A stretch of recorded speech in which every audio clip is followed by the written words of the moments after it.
श्री सिद्धों को नमस्कार, आचार्यों को नमस्कार, उपाध्यायों को नमस्कार।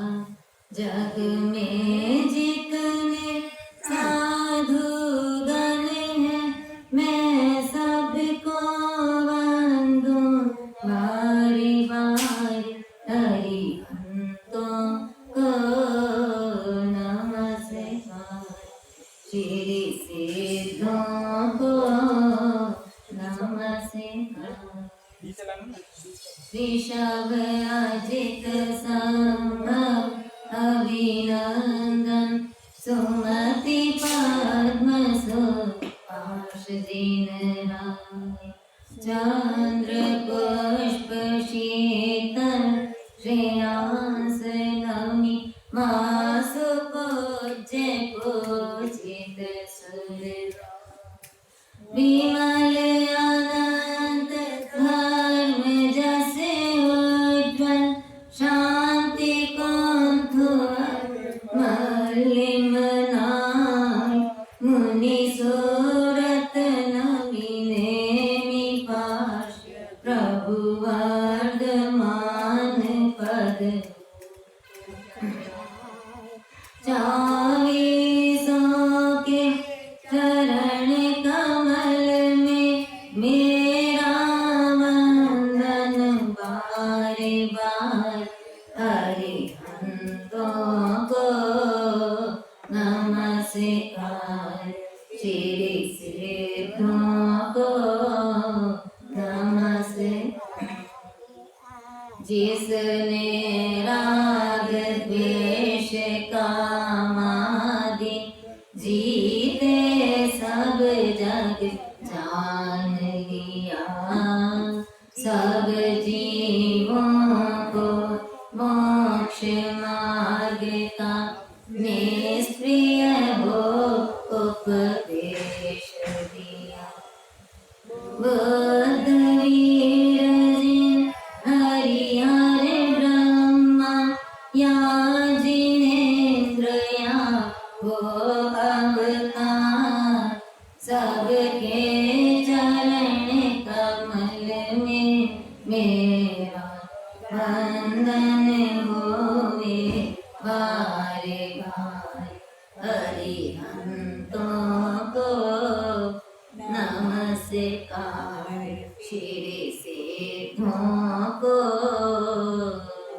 नमस्कार।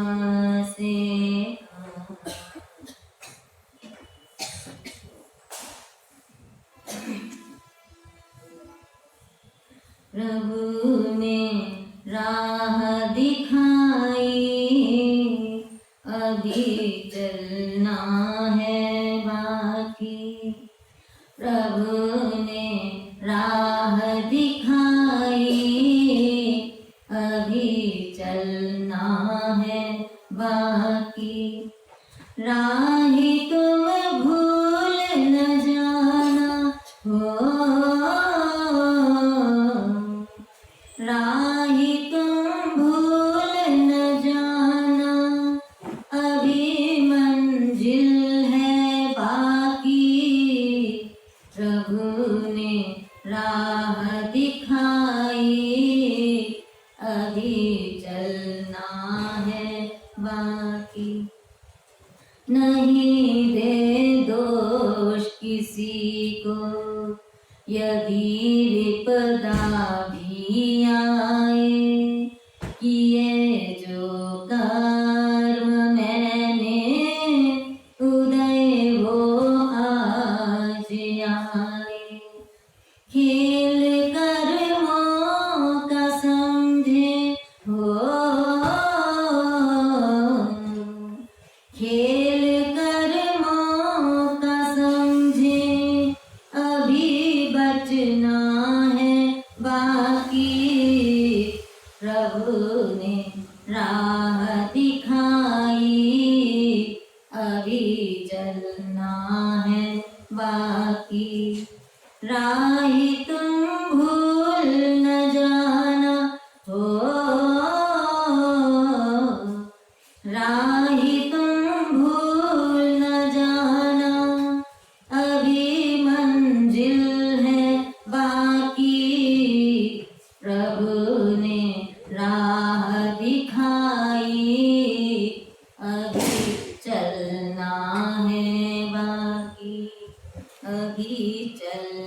है बाकी। अहो अहो श्री सद्गुरु करुणा सिंधु आपा मरे पर प्रभु करो। अहो अहो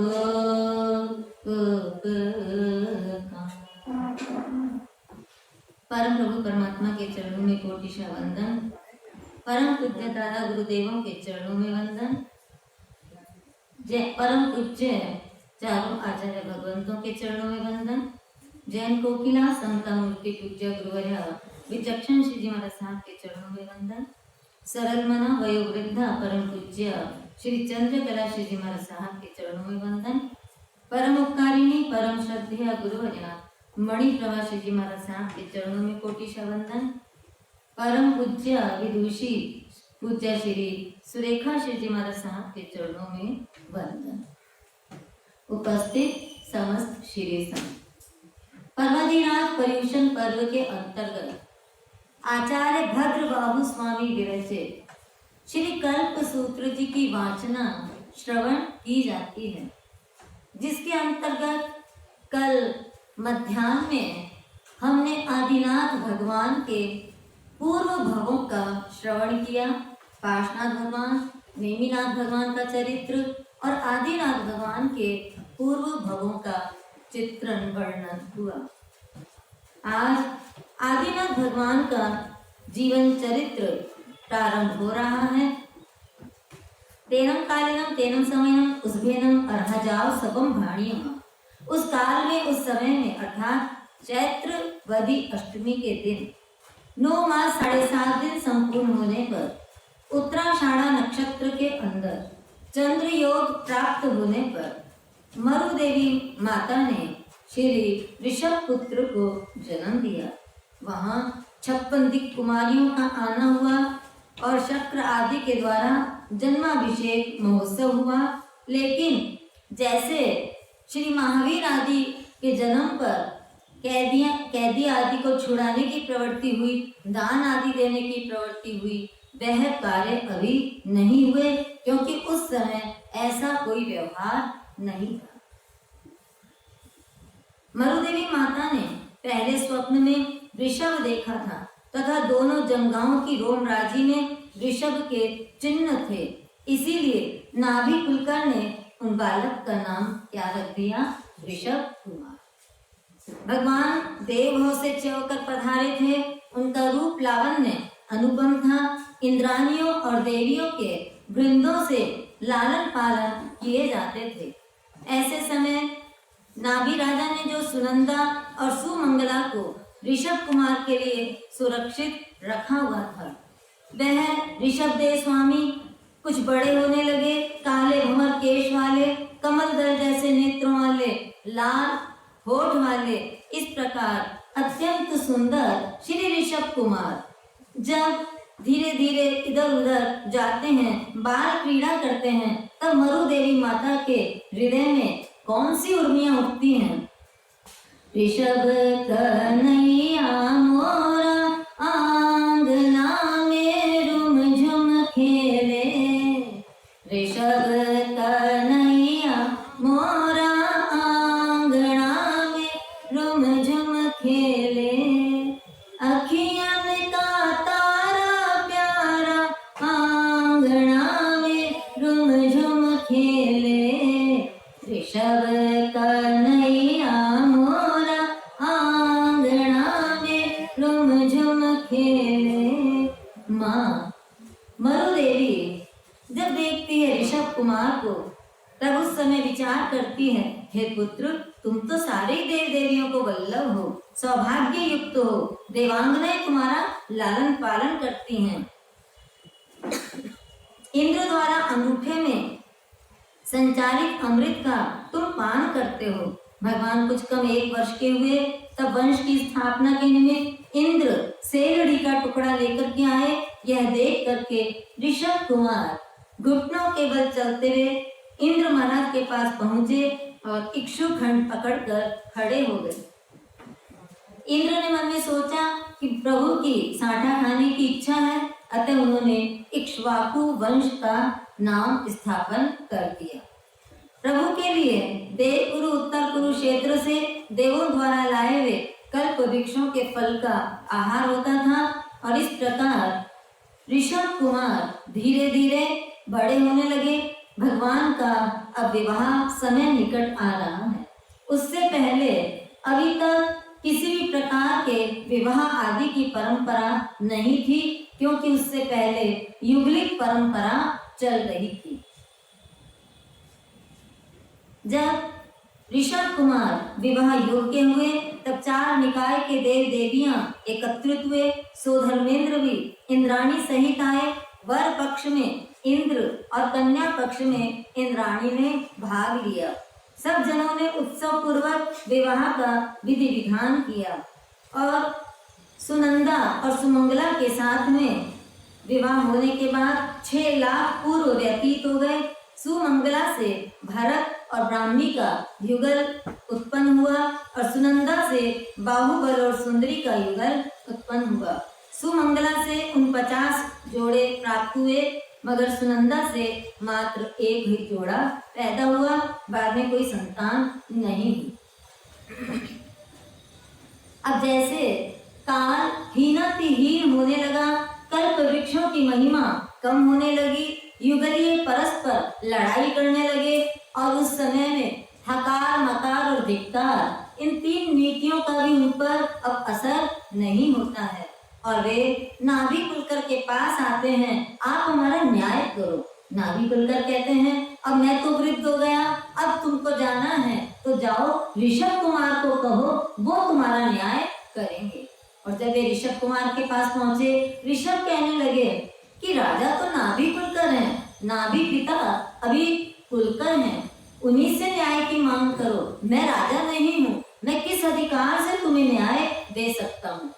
उन्होंने फिर जाकर के राजा नाभि कुलकर को कहा और इस प्रकार से अब उनके राज्याभिषेक की तैयारी की गई।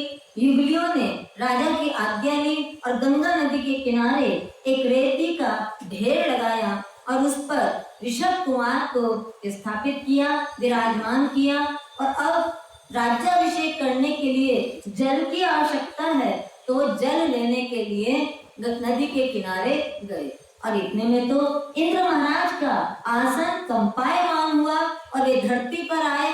राज्याभिषेक का समय जान करके उन्होंने ऋषभ कुमार को ऊपर से नीचे तक संपूर्ण रूप से सुसज्जित कर दिया। और जब प्रभु परमात्मा सुसज्जित अवस्था में विराजे हैं और वे युगलिक पात्र में जल, पत्रों में पत्तों का दोना बना करके और उसमें जल लेकर के आते हैं अभिषेक के लिए, तो देखते हैं ओहो ऋषभ कुमार तो ऊपर से नीचे तक सुसज्जित हैं। अब हम इस जल का अभिषेक करें तो कहाँ करें, ऐसा विचार करके और उन्होंने तत्काल निर्णय लिया और प्रभु परमात्मा के दाएं पांव का अंगूठा जो दिखाई दे रहा था, उस अंगूठे पर ही उन्होंने क्या किया, अभिषेक कर दिया। इसे 9 अंग के दोहों में जब दाएं पांव के अंगूठे पर जब पूजा की टीकी लगाई जाती है, तब कौन सा दोहा बोला जाता है, जल भरी संपट पात्र युगलिक नारे पूजा ऋषभ चरण अंगूठड़े दायक भव जल भरी संपुट पत्र मां, पत्ते के दोने में जो जल लेकर के आए हैं वो युगलिक लोग क्या करते हैं, ऋषभ प्रभु परमात्मा के अंगूठे पर उससे अभिषेक कर देते हैं। इंद्र महाराज कहते हैं अहो ये लोग कितने विनीत हैं, और इसलिए उस नगरी का नाम विनीता नगरी कर दिया गया। राज्याभिषेक होने के बाद अब इंद्र ने धनदेव को नगरी की रचना करने का आदेश दिया। 12 योजन लंबी 9 योजन विस्तार वाली नगरी रची गई, जिसके 8 दरवाजे थे। 100 धनुष ऊंचा, 50 धनुष चौड़ा, स्वर्णमय कोट से वह नगरी बीती हुई थी। उसके ईशान कोण में नाभि राजा के निवास के लिए 7 मंजिला चौकोना महल बनाया। पूर्व दिशा में उसी तरह का भरत के लिए बनाया गया और अग्निकोण में बाहुबल के लिए। दक्षिण दिशा में 98 कुमारों के भवन बनाए गए। इस प्रकार अनेक मकान भवन आदि बना करके नगरी की रचना की गई और 21 मंजिल का त्रैलोक्य विभ्रम नाम का एक जबरदस्त प्रासाद श्री ऋषभदेव स्वामी के निवास के लिए रचा गया, जो 108 जालियों सहित था और अनेक जिन मंदिरों से वह नगरी सुशोभित बनाई गई। इस प्रकार विनीता नगरी में स्थापना करके इंद्र अपने स्थान पर वापस चले गए। अब ऋषभ कुमार महाराजा ऋषभ ने हाथी, घोड़े, गाय, मनुष्य आदि का योग्य संग्रह किया, 4 वर्णों की स्थापना की और उसके पश्चात भरत के साथ जन्म ली हुई ब्राह्मी को बाहुबल के साथ जन्मी हुई सुंदरी को भरत के साथ संलग्न कर दी, अर्थात युगलिक परंपरा का निवारण कर दिया। इससे पहले जो एक साथ युगलिक का जन्म होता था और वो एक साथ अपनी जिंदगी पति पत्नी के रूप में व्यतीत करते थे, पर अब ऋषभदेव प्रभु के कारण उनके द्वारा इस प्रकार का युगलिक धर्म का निवारण किया गया। काल के प्रभाव से युगलिकों को अतिशय भूख लगने लगी। जैसे पहला काल था जो सुखम, उसमें 3 दिन में वे भोजन करते थे और भोजन भी कितना सा, एक छोटे से चने की दाल जितना। और उस दूसरे आरे में कितना भोजन करते थे, 2 दिन के अंतर से करते थे और थोड़ा बड़ा।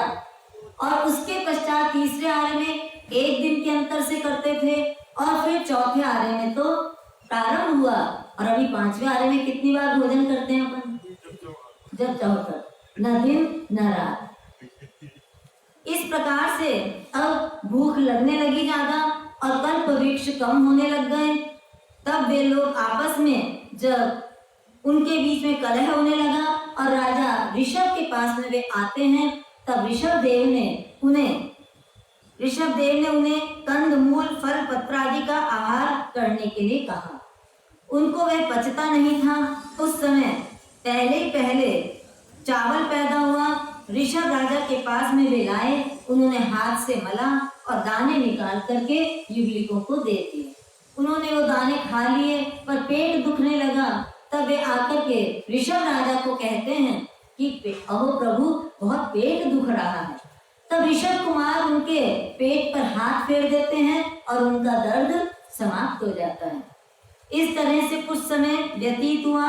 अब किसी ने आकर के कहा कि हे प्रभु, आज तो हमने वन में एक चमकती चीज देखी, पर उसके पास जब गए उसको पकड़ने लगे तो देखो ये हाथ ही जल गया।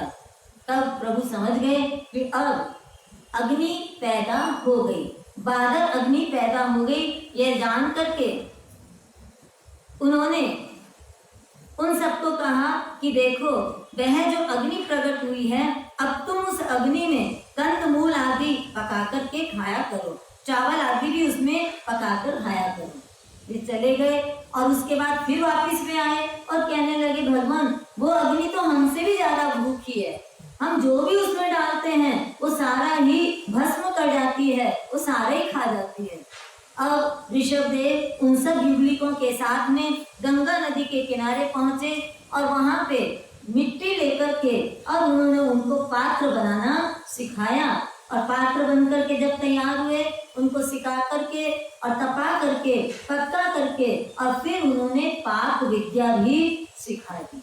इस प्रकार से प्रभु परमात्मा ने, ऋषभदेव भगवान ने कुंभकार कर्म, लोहकार कर्म, चित्र कर्म, सूत्रधार कर्म, नापित कर्म, इस प्रकार से 5 कर्मों के 100 भेद दिखाए और एक एक करके जिसके 20-20 भेद जानना चाहिए।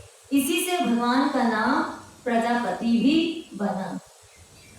ऋषभदेव स्वामी ने दाएं हाथ से अपनी पुत्री ब्राह्मी को 18 लिपियां सिखाई और बाद में अंक गणित कला दाएं हाथ से सुंदरी को लिपियां बताई गई। ऋषभदेव अरहन, जिन्होंने अपने पुत्रों को 72 कलाएं सिखाई और सुंदरी आदि को उन्होंने स्त्री की 64 कलाएं सिखाई। 100 पुत्रों को राज्य पर स्थापन किया, उनको अलग अलग राज्य दे दिए गए और इस प्रकार प्रभु ने भरत बाहुबल आदि को भी कलाएं सिखाने के बाद में उनको भी राज्य प्रदान करते हैं।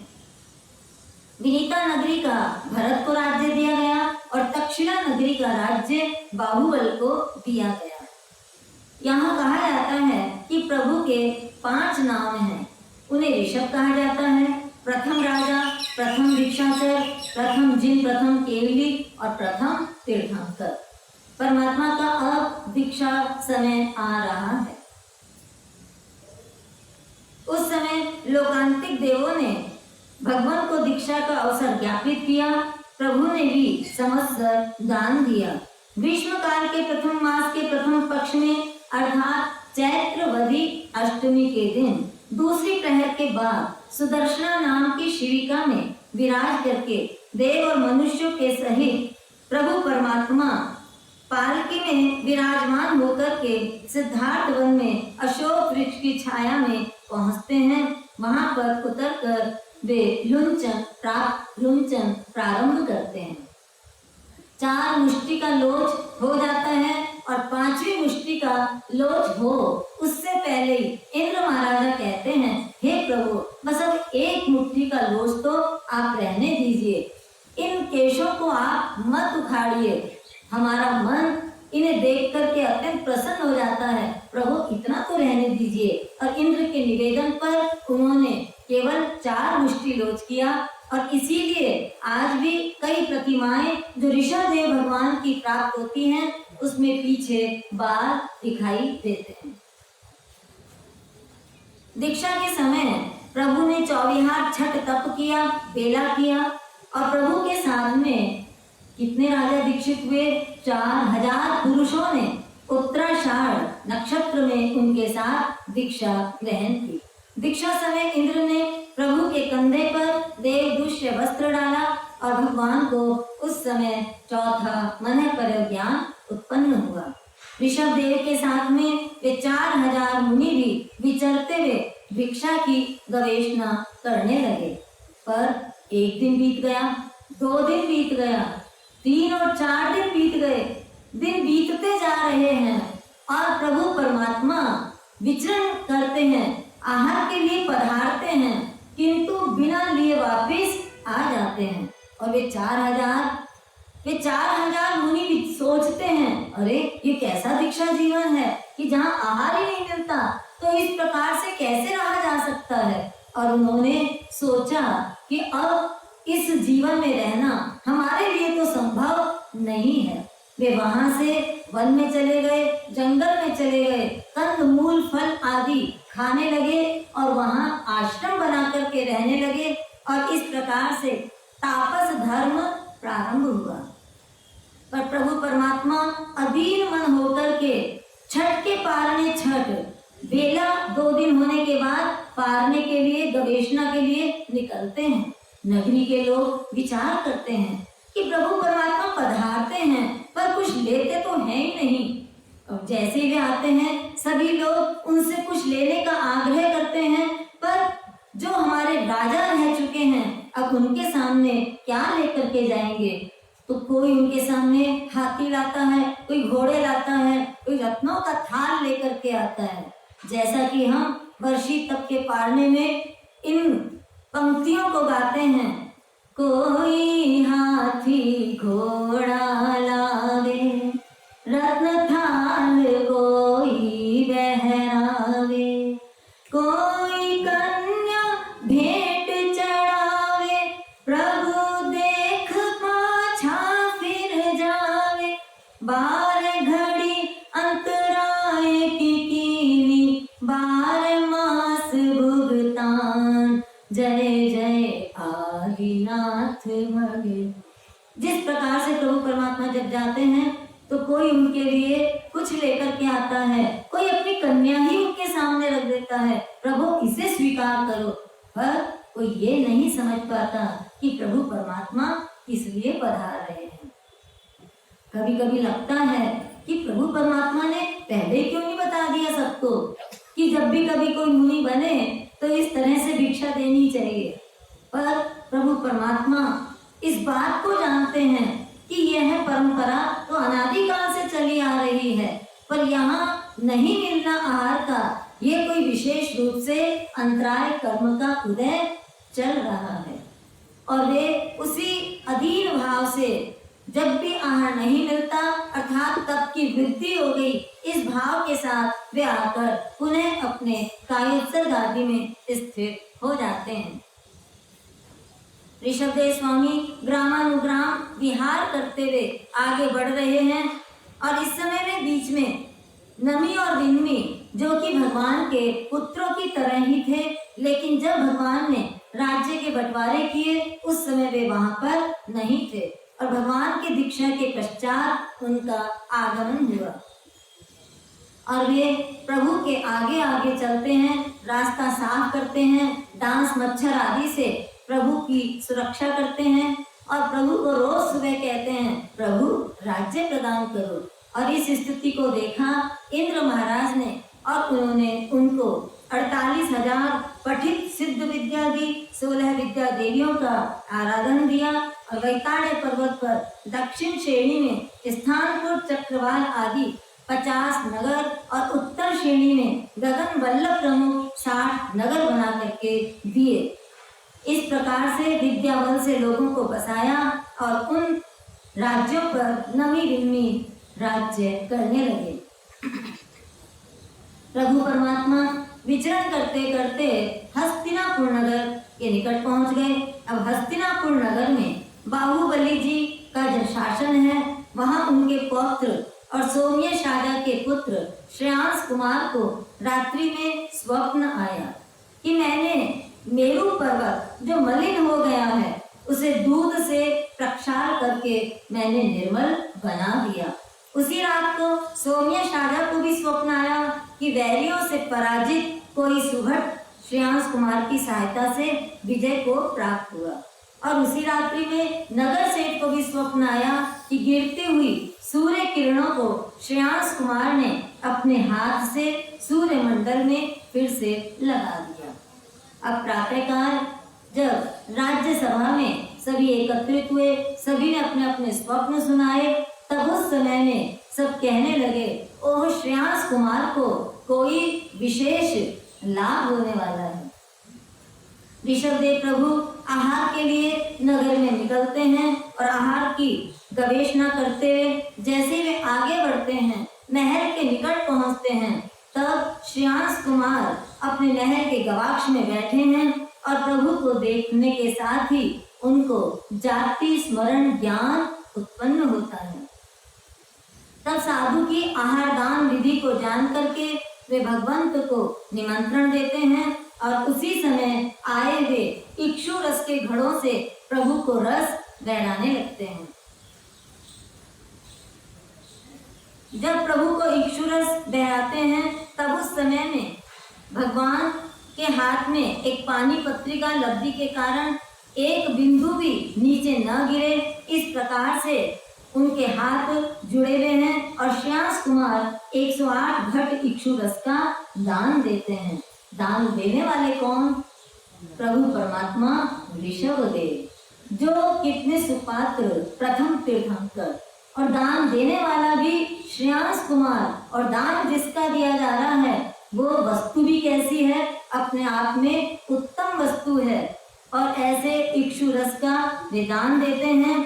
आकाश में देव दुंदुभी बजने लगती है, चार निकाय के देव एकत्रित हो जाते हैं, अहो दानम की घोषणा होती है और 12.5 करोड़ सोनैया की वर्षा हुई। श्रेयांश कुमार का घर धन से भर गया और जगत में उनका यश प्रसरित हो गया। राजकुमार ने सुपात्र दान से मोक्ष फल उपार्जन किया। तो इस प्रकार से प्रभु परमात्मा का पारणा हुआ और आज भी उनकी उसी दिन की स्मृति में वर्षी तप किया जाता है। और उस वर्षी तप किया जाता है, एक दिन उपवास और दूसरे दिन व्यासना, और 2 वर्ष तक इस तप को किया जाता है। जहाँ भगवान का पारणा हुआ वहाँ रत्नों का चौतरा बनाया गया और उस दिन से संसार में अक्षय तृतीया आखा तीज का त्योहार प्रारंभ हुआ।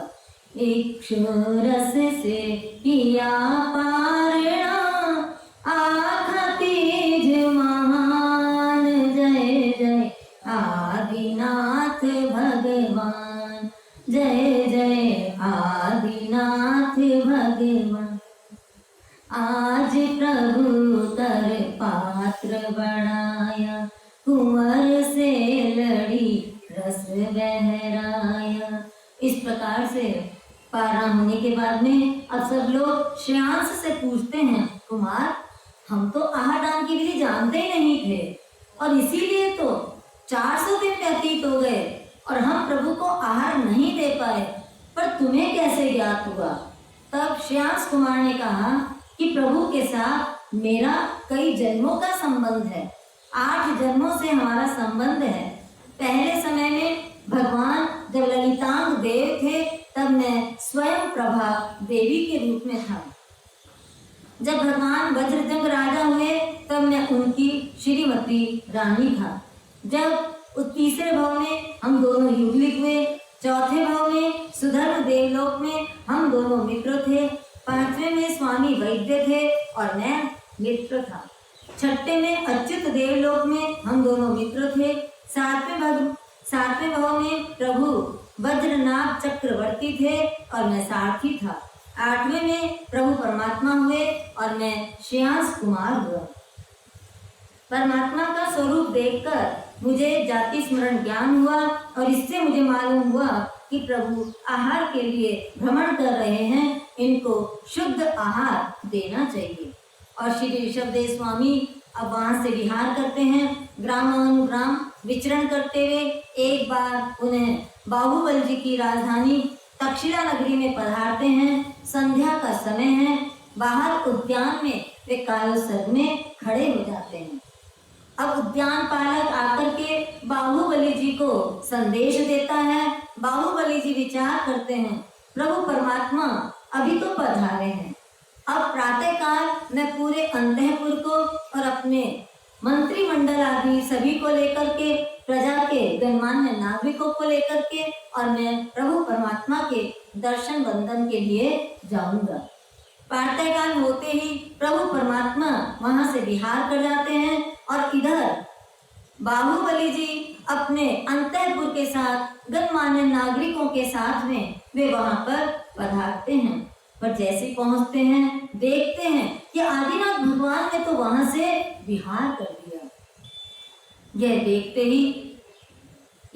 ही बाहुबली का हृदय विदीर्ण हो जाता है, आंख में अश्रु आ जाते हैं और कहते हैं, अहो ये मैंने क्या किया, मैं कल संध्या को ही क्यों नहीं आ गया और मैंने प्रभु परमात्मा के दर्शन से मैं वंचित हो गया।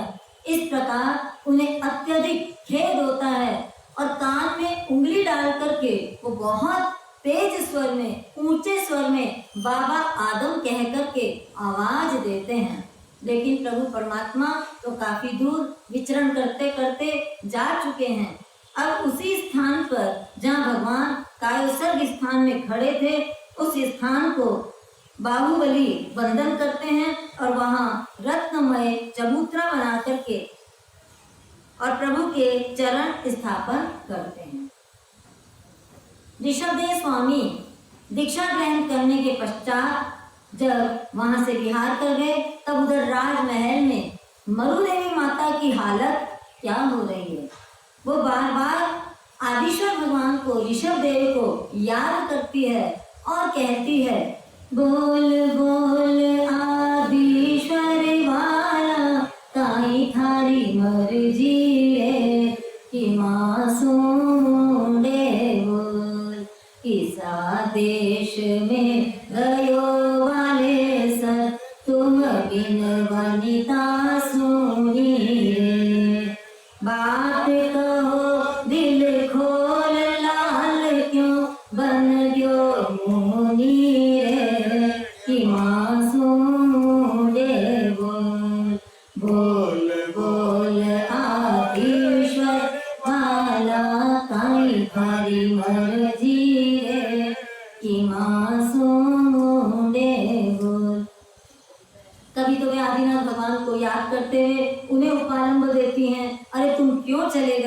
आखिर क्या कमी थी तुम्हें यहाँ पर? तुम्हारे इतने पुत्र, क्या कोई तुम्हारा अपमान करता था? इस प्रकार वे बार बार आदिनाथ को याद करती हैं।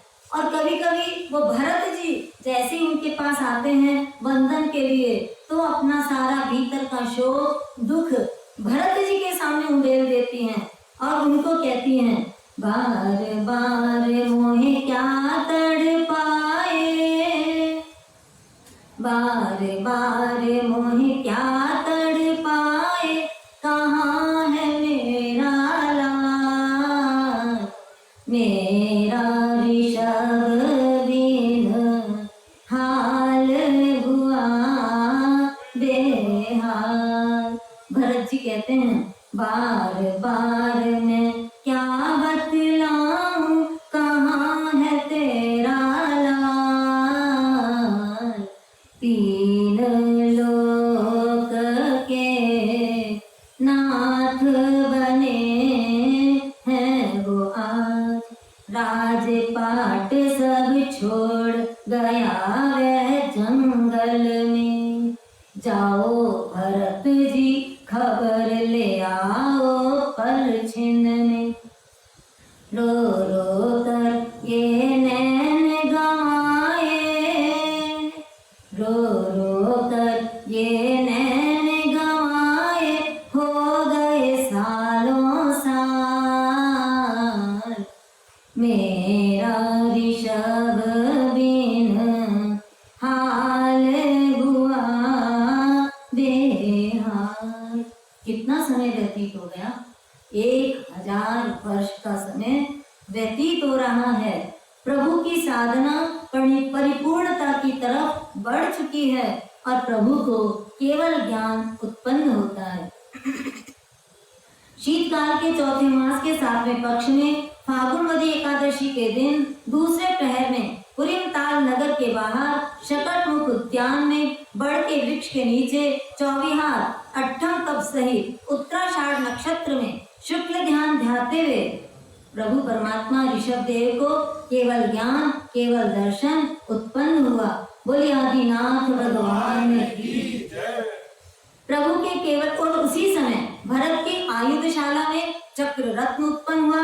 प्रभु के केवल ज्ञान की और चक्र रत्न की दोनों की एक ही साथ बधाई आई। भरत ने विचार किया पहले किसका महोत्सव करना चाहिए, फिर उन्होंने समझा विचार किया कि ओह ये चक्र रत्न का महोत्सव ये तो संसारिक रूप में है, लेकिन प्रभु के केवल ज्ञान का महोत्सव ये तो आध्यात्मिक है, इसलिए मुझे सबसे पहले केवल ज्ञान का महोत्सव करना चाहिए। वे भरत उसी समय वहां पर जाने के लिए तैयार हो गए महोत्सव के लिए।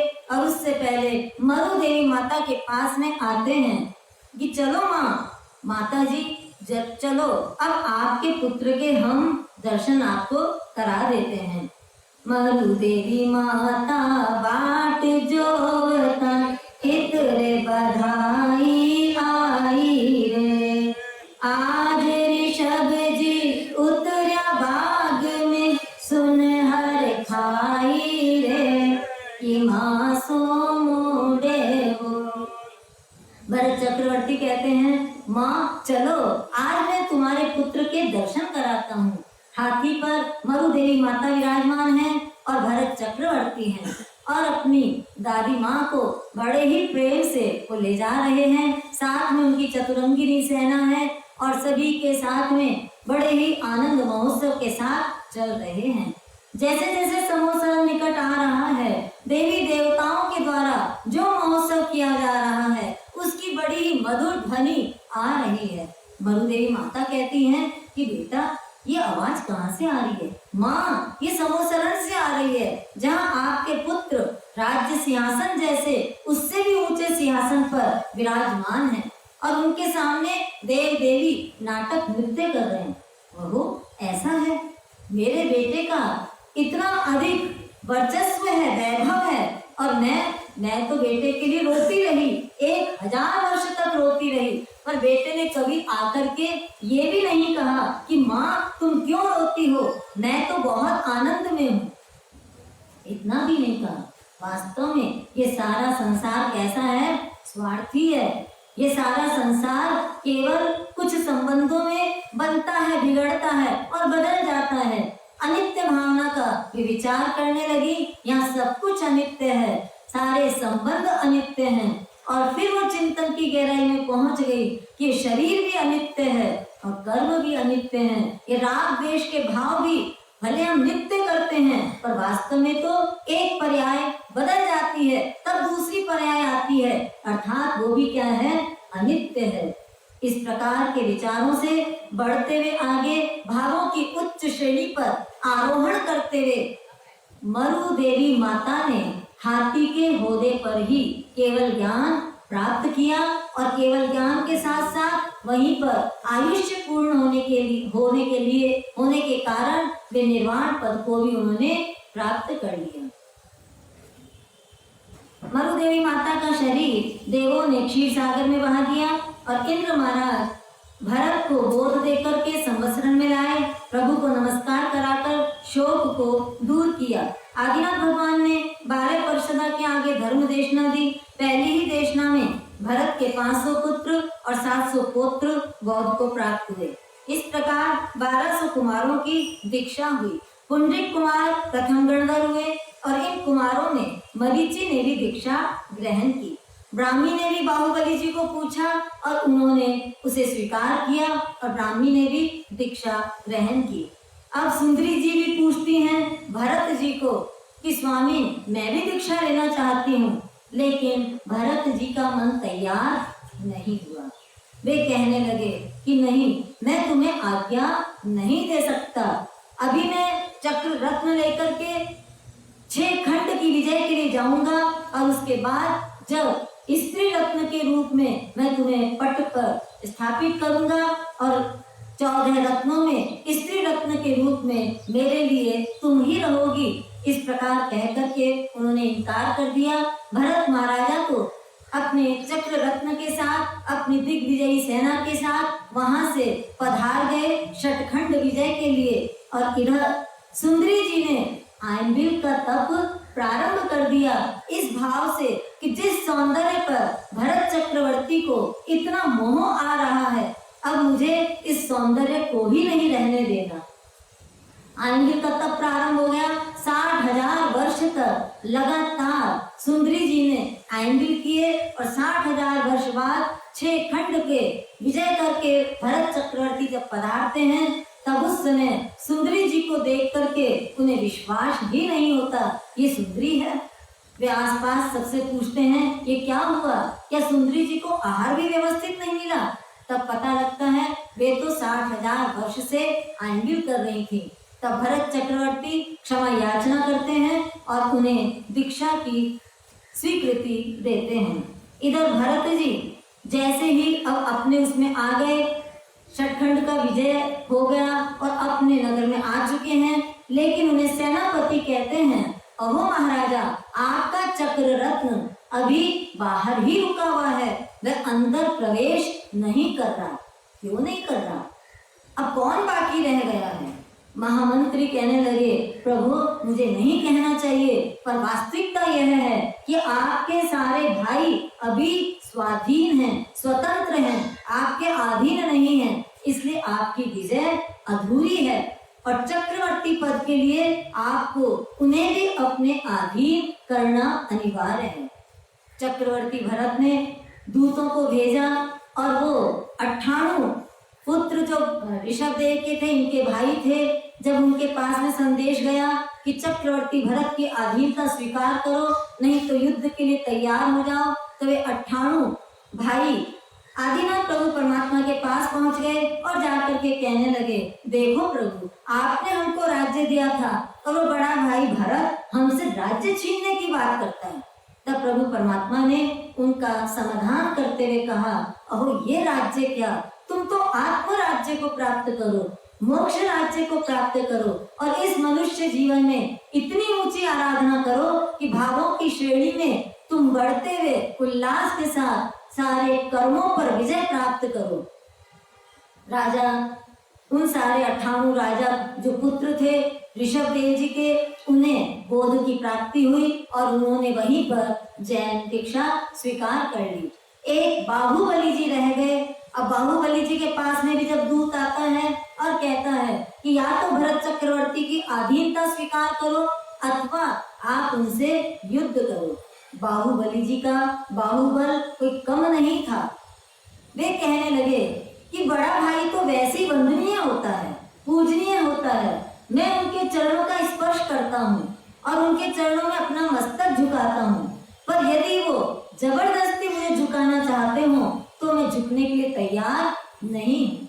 इस प्रकार की भाषा वे कहते हैं तो मैं युद्ध क्षेत्र में आने के लिए तैयार हूँ और तुम मेरा संदेश उनको दे दो। भरत चक्रवर्ती और बाहुबली दोनों ही युद्ध क्षेत्र में पहुंच जाते हैं और यहाँ पर भरत ने बाहुबली के ऊपर चढ़ाई कर दी, अपने पुत्र सूर्ययश को सेनाधिपति बना दिया और बाहुबली ने भी सोमयश को सेनाधिपति बना करके वे दोनों सीमा पर आ गए। महान युद्ध हुआ, 12 वर्ष तक लड़ाई चली, बहुत से देश उजड़ गए। इंद्र महाराज ने कहा अब कि हे प्रभु, इस प्रकार आप कब तक लड़ते रहेंगे? जनता की हानि हो रही है। ऐसा कीजिए, आपको जय विजय का जय और पराजय का यदि निर्णय करना है तो आप दोनों परस्पर में एक दूसरे से युद्ध करो। दोनों भाइयों का युद्ध प्रारंभ हुआ जो कि 5 प्रकार का था। दृष्टि युद्ध, किसकी दृष्टि पहले झपकती है वह पराजित माना जाएगा। और इस युद्ध में जैसे बाहुबली और भरत आमने सामने खड़े हैं और भरत जी चक्रवर्ती पद के धारी हैं, पर उसके बाद भी बाहुबली के सामने वे हार गए और उनकी पलकें झपक गई। वचन युद्ध हुआ और उस वचन युद्ध में भी भरत हार गए। बाहु युद्ध हुआ और बाहु युद्ध में दूसरे की बाहु को झुकाने की बात में भरत जब अपनी बाहु को सामने करते फैलाते हैं तब बाहुबली एक हाथ से हल्की सी शक्ति लगा करके ही उनकी बाहु को झुका देते हैं। पर जब बाहुबली अपनी बाहु को फैलाते हैं तो भरत चक्रवर्ती एक हाथ से उन्हें झुकाने की कोशिश करते हैं पर नहीं झुका पाते, तो दोनों हाथ से कोशिश करते हैं पर वो नहीं झुका पाते। इसलिए तीसरे युद्ध में भी बाहुबली ही विजय को प्राप्त किया। दंड युद्ध हुआ। उस दंड युद्ध में एक ने दूसरे पर दंड का जब प्रहार किया, पहले भरत जी ने बाहुबली पर अपने दंड का व्यवहार किया, वैसे बाहुबली जी घुटनों तक धरती में धंस गए और उसके बाद अपनी शक्ति से ऊपर आए और दंड से उन्होंने भरत को भी इस प्रकार जब दंड युद्ध किया जिसमें वे भी हार गए हैं। अब मुष्टि युद्ध हो रहा है और मुष्टि युद्ध में जैसे मुष्टि का प्रहार बाहुबली पर भरत करते हैं तो वे धरती में घुटनों तक चले जाते हैं, लेकिन जब बाहुबली मुष्टि बांध करके और भरत जी के सिर पर मारने के लिए दौड़ते हैं उस समय भरत महाराजा घबरा जाते हैं। वे समझ जाते हैं कि बाहुबली का ये प्रहार यदि अब मुझ पर हुआ तो शायद मेरा जीवन शेष रहेगा या नहीं। वे अपने चक्र को स्मरण करते हैं, चक्र हाथ में आ जाता है, बाहुबली पर छोड़ते हैं पर वो स्वगोत्रीय होने के कारण उन पर प्रहार नहीं करता और घूम करके वापिस भरत जी के पास आ जाता है। अब भरत जी और ज्यादा घबरा जाते हैं कि चक्र का भी कोई उपयोग नहीं हो पाया। वे आगे दौड़ रहे हैं और उनके पीछे भरत जी अपनी मुष्टि उठाए दौड़ रहे हैं, पर दौड़ते हुए अब बाहुबली जी का विवेक जागरूक हो गया। वे सोचने लगे, अरे ये क्या हो रहा है? क्या मैं बड़े भाई पर मुष्टि का प्रहार करूंगा? क्या मैं उनकी मृत्यु में निमित्त बनूंगा? और केवल एक राज्य के लिए धिक्कार है मुझको। मेरे पिता तो इतना राज्य छोड़ करके चले गए, मेरे 98 भाई भी इस प्रकार से राज्य छोड़ के चले गए और मैं संसार में भाई का हत्यारा कहलाऊंगा। इस प्रकार के विचार से उनका मन पलट जाता है, पर अब मुष्टि को खाली तो नहीं जाने देना, तो वो मुष्टि से अपना लोच कर लेते हैं और जैसे ही गुंजन होता है भरत देखते हैं लौट करके आते हैं और कहते हैं, बाहुबली मेरे तो पहले 58 भाई चले गए और अब तुम भी मुनि जीवन ले रहे हो, मुझे नहीं चाहिए चक्रवर्ती पद, तुम मेरे साथ रहो, अब पूरे राज्य के स्वामी तुम बनो, लेकिन तुम दीक्षा मत लो। इस प्रकार भरत की आंखों से अश्रु की धारा बहने लगती है, पर बाहुबली कहते हैं कि भाई अब तो मुझे केवल ज्ञान प्राप्त करना है, अब मुझे साधना करनी है। इस प्रकार से भरत चक्रवर्ती चरणों में नमस्कार करके बाहुबली से अपने अपराध की क्षमा याचना करके जाते हैं और इधर वे स्थिर हो जाते हैं। अब बाहुबली के मन में एक विचार आ गया कि यदि मैं सीधा समूह शरण में जाता हूँ तो मुझे अपने छोटे भाइयों को 58 मुनियों को उन्हें भी नमस्कार करना पड़ेगा और मैं बड़ा होकर के उन्हें नमस्कार करूं तो क्यों ना मैं केवल ज्ञान प्राप्त करके जाऊं, जिससे मुझे नमस्कार न करना पड़े। वे साधना में लीन हो गए, वहीं पर ध्यानस्थ हो गए। 1 वर्ष का समय व्यतीत होने लगा। बाहुबली जी का वह बाहुबल कि 1 वर्ष तक स्थिर खड़े रहे और उन पर लताओं ने जैसे पूरा जाल बिछा दिया, चिड़ियों ने घोंसले बना लिए, दाढ़ी इतनी बढ़ गई कि जिस पे चिड़ियों ने घोंसले बना लिए और मिट्टी आदि उन पर पूरी ऐसी लग गई कि जैसे कोई बांदी हो। इस प्रकार से वे खड़े हैं, केवल ज्ञान उनके इर्द गिर्द घूम रहा है पर उन्हें प्राप्त नहीं हो रहा है। और इस स्थिति को देख करके ऋषभ देव प्रभु परमात्मा ने ब्राह्मी और सुंदरी को तत्काल भेज दिया। वे दोनों आती हैं और बाहुबली जी को हृदय से वंदन करते हुए और पंक्तियों का उच्चारण करती हैं और क्या कहती हैं, वीरा मारा गज थाके उतारो, गज चढ़ा के वरना हो सिरे। वे क्या कहती हैं, हे वीरा, हे भाई, हाथी से नीचे उतरो, क्योंकि हाथी पर चढ़े हुए केवल ज्ञान की प्राप्ति नहीं होती है।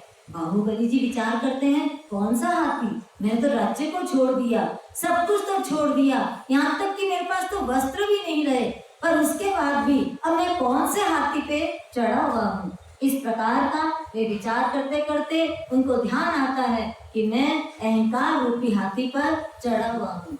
बोले गुरुवर्या मणिप्रभा श्री महाराज साहब की।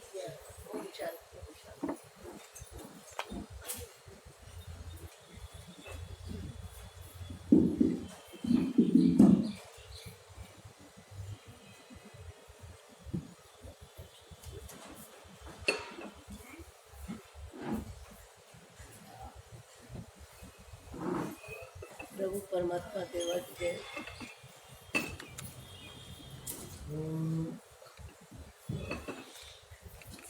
भगवान महावीर स्वामी के शासन है। आपको, हमको, सबको कल्पसूत्र जी के माध्यम से ऋषभ देव भगवान का जीवन चरित्र के संदर्भ में जबरदस्त मार्गदर्शन का अवसर है। बाहुबली जी ने क्या नहीं छोड़ा, सब कुछ छोड़ दिया। सब कुछ छोड़ने के बाद भी एक विकल्प आ गया, और विकल्प क्या आया कि 98 भाई राज रिद्धि के मोह को त्याग थे। ऋषभ देव भगवान के उपदेश का असर इतना हुआ कि वो उनके चरणों में दीक्षित हो गए और ऋषभ देव भगवान के लिए सारा परिग्रह छोड़ दिया, ऋषभ देव जी के लिए छोड़ दिया, और वो सब संत बन गए। इधर बाहुबली जी ने भी एक क्षण ऐसा आया कि क्या बाह्य जगत के पीछे पागल होना, क्या बाह्य जगत को बटोरने में बड़े भाई के साथ ऐसा युद्ध करना। इस विचार को लेके उन्होंने अपनी मुट्ठी से लोच कर लिया। क्या भाव भीतर रह गया। देखिए कितना पर्वत पर्वत पर्वत जितना, पहाड़ जितना मोह छोड़ दिया, पर राई जितना राग भावों में शेष रह गया। कितना सामान्य राग, मान कषाय का राग, कि मेरे से छोटे भाइयों ने पहले दीक्षा ली, नमस्कार उनको करना पड़ेगा। ये बहुत गहरे चिंतन का विषय है। आपके हमारे भाव जगत में छोटे बड़े का विचार, सत्ता संपत्ति को लेके विचार, उम्र को लेके विचार, अधिकार को लेके विचार, कब कैसे विचार आ जाते हैं और विचारों में व्यक्ति का मन कैसे उलझ जाता है और मान कषाय कैसे बीच में आके खड़ा हो जाता है। कहाँ त्याग, कितना त्याग, सब त्याग हो गया, पर उसके बाद एक सुई जितना आंशिक मान कषाय शेष रह गया। आपका हमारा जीवन तो मान कषाय से भरा हुआ है।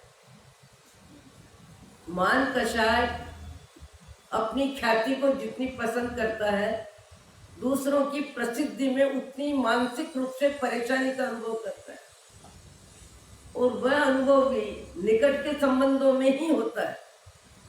दूर के संबंधों में, अपरिचित व्यक्तियों में, नहीं जानने वाले व्यक्तियों में, उनके बारे में यदि आपको प्रशंसा करनी हो, मेरे को प्रशंसा करनी हो, तो विदेश में एक व्यक्ति ऐसा हो गया, भारत में एक व्यक्ति ऐसा हो गया, उसने इतना दान कर दिया, इसने उतना पुण्य किया है, उसने इतना कुछ जनता की सेवा का में सहयोग दिया। अपरिचित व्यक्ति है, नया व्यक्ति है, जिससे हमारे कोई शारीरिक, मानसिक, पारिवारिक संबंध नहीं है, उन व्यक्तियों के बारे में प्रशंसा करने के लिए हमारा दिल उदार होता है और खूब अच्छी प्रशंसा करते हैं। करते ही नहीं है, दूसरों के सामने भी उसकी प्रशंसा को फैलाते हैं, बांटते हैं, आगे से आगे बढ़ाते हैं। ये तकलीफ कहाँ होती है? जहाँ मोह की तीव्रता होती है, वहाँ व्यक्ति को संबंधों में, संपर्क में, परिचय में, प्रसिद्धि में, तालमेल में, जहाँ एक दूसरे के बीच निकटता है, वहाँ व्यक्ति हीन भावना में चला जाता है कि मैं इनसे छोटा क्यों, मैं इनसे कम क्यों, ये मेरे से ज्यादा क्यों, ये मेरे से बड़े क्यों। योग्यता को स्वीकार न करके अपने अहंकार के वशीभूत होकर के कहाँ राज्य रिद्धि छोड़ी, कहाँ त्याग तप जंगल में लिया। कितना बाहुबली जी की यात्रा करने वाले जानते हैं कि बाहुबली जी कैसे पहाड़ों में खड़े हैं, कैसे आकाश के नीचे खड़े हैं। नीचे धरती है, ऊपर आकाश है, खुला जंगल है, भर धूप है, गर्मी है, वर्षा है, सर्दी है, सारे उपसर्ग सहजता से सहन कर रहे हैं। कहाँ तक कि पक्षियों ने उनके शरीर के संपर्क में अपना आश्रय भी ले लिया। मन इतना ज्यादा आत्म कल्याण में तल्लीन है, पर उसके बाद भी रेशा बारीक में बारीक मान कषाय का जो भीतर में पड़ा हुआ है, जिस पर नजर नहीं जा रही है, जिस पर ध्यान नहीं जा रहा है, जो अवगुण उनके ज्ञान में नहीं आ रहा है, वो अवगुण की जानकारी ऋषभदेव भगवान तो सर्वज्ञ है, सर्वदर्शी है, केवल ज्ञानी है। उन्होंने सोचा कि बाहुबली एक मान कषाय की रेखा में अटक गए हैं और इतना त्याग तप होने के बाद भी केवल ज्ञान उनके इर्द गिर्द घूम रहा है, फिर भी इतना सा आंशिक राई जितना मान कषाय केवल ज्ञान की प्राप्ति के लिए बाधक बन रहा है।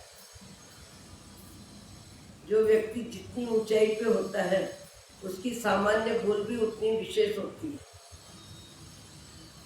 जो व्यक्ति जितनी ऊंचाई पे है, उसकी सामान्य भूल भी विशेष गिनी जाती है। सामान्य व्यक्ति के लिए सामान्य भूल सामान्य होती है। ऋषभदेव भगवान ने कहा बहनों को कि जाके भाई को एहसास कराओ, उनका अज्ञान उनके ज्ञान में आना चाहिए। अपना अपराध वो स्वीकार करेंगे और अपने अपराध को स्वीकार करके उस अपराध से मुक्त होने के लिए अपने भाव जगत को बदलेंगे, तभी केवल ज्ञान होगा। दूसरों के उपदेश से मार्गदर्शन मिलेगा, रुचि बनेगी, उत्साह आ जाएगा, पर प्रयत्न खुद को ही करना पड़ता है। खुद के प्रयत्न के बिना कोई खुद का रोग जाता नहीं है। बाह्य जगत में भी रोग किसी को कभी भी कुछ भी होता है, परिवार दवा ला देता है, सेवा कर देता है, खड़ा रहता है, पर दवा गिटनी किसको पड़ती है? स्वयं। हम भगवान से रोज प्रार्थना करते हैं, भगवान हमको ऐसा बना दो, ऐसा बना दो, ऐसा बना दो। भगवान कहते हैं बना दो, तुमको बनना है तो बनो। मुझे बनना था, मैं बन गया। मैंने कैसे पुरुषार्थ किया, तुम भी करो। हम पुरुषार्थ करें नहीं, मान कषाय को छोड़े नहीं, लोभ को कम करे नहीं, इंद्रियों की गुलामी छोड़े नहीं, रत्ना वासना वृत्ति के अधीन हमारा मन है, और भगवान को प्रार्थना करते जाए, वो पुण्य बंद करा लेगा। और क्या है? खुद का दोष खुद को समझ में आएगा, कोई व्यक्ति उस दोष से अपने आप को अलग करेगा। अलग करने के पहले आप आए दिन बोलते हो निंदा में, गरिया में, अपमान में। बहनों की आवाज सुन के बाहुबली जी को विचार आया, मेरी बहन एक पंच महाव्रतधारी है, झूठ बोलने की संभावना नहीं है। क्रोध, लोभ, भय और मोह, कोहावा, लोहावा, भयावा, आतावा, किसी भी निमित्त से झूठ बोल नहीं सकते। झूठ बोलने में मायाचारी का व्यवहार में निमित्त बन नहीं सकते। ये महाव्रतधारी मेरी बहनें मुझे कह रही है कि उतरो हाथी से। भीतर ही भीतर उस सच्चाई का एहसास हो गया कि मैं जब जंगल का जोगी बनने के लिए निकला तो मेरे मान कषाय ने मुझे इतनी तपस्या करने के लिए उत्साहित कर दिया, पर दीक्षित होने के बाद, मुनि बनने के बाद, शरीर की आयु को कहाँ मैंने बीच में बाधा बनाई, और कहाँ मुनियों को वंदन करने में मैं मानसिक रूप से कमजोर रहा। मुझे वंदन करना है, मुझे भाइयों को वंदन करना है। मेरी ये सारी साधना सफल तभी होगी जब मान कषाय का रेशा समाप्त होगा। और मान कषाय का रेशा समाप्त करने के लिए वे जैसे पांव उठाते हैं वैसे ही केवल ज्ञान, केवल दर्शन बाहुबली जी को हो जाता है।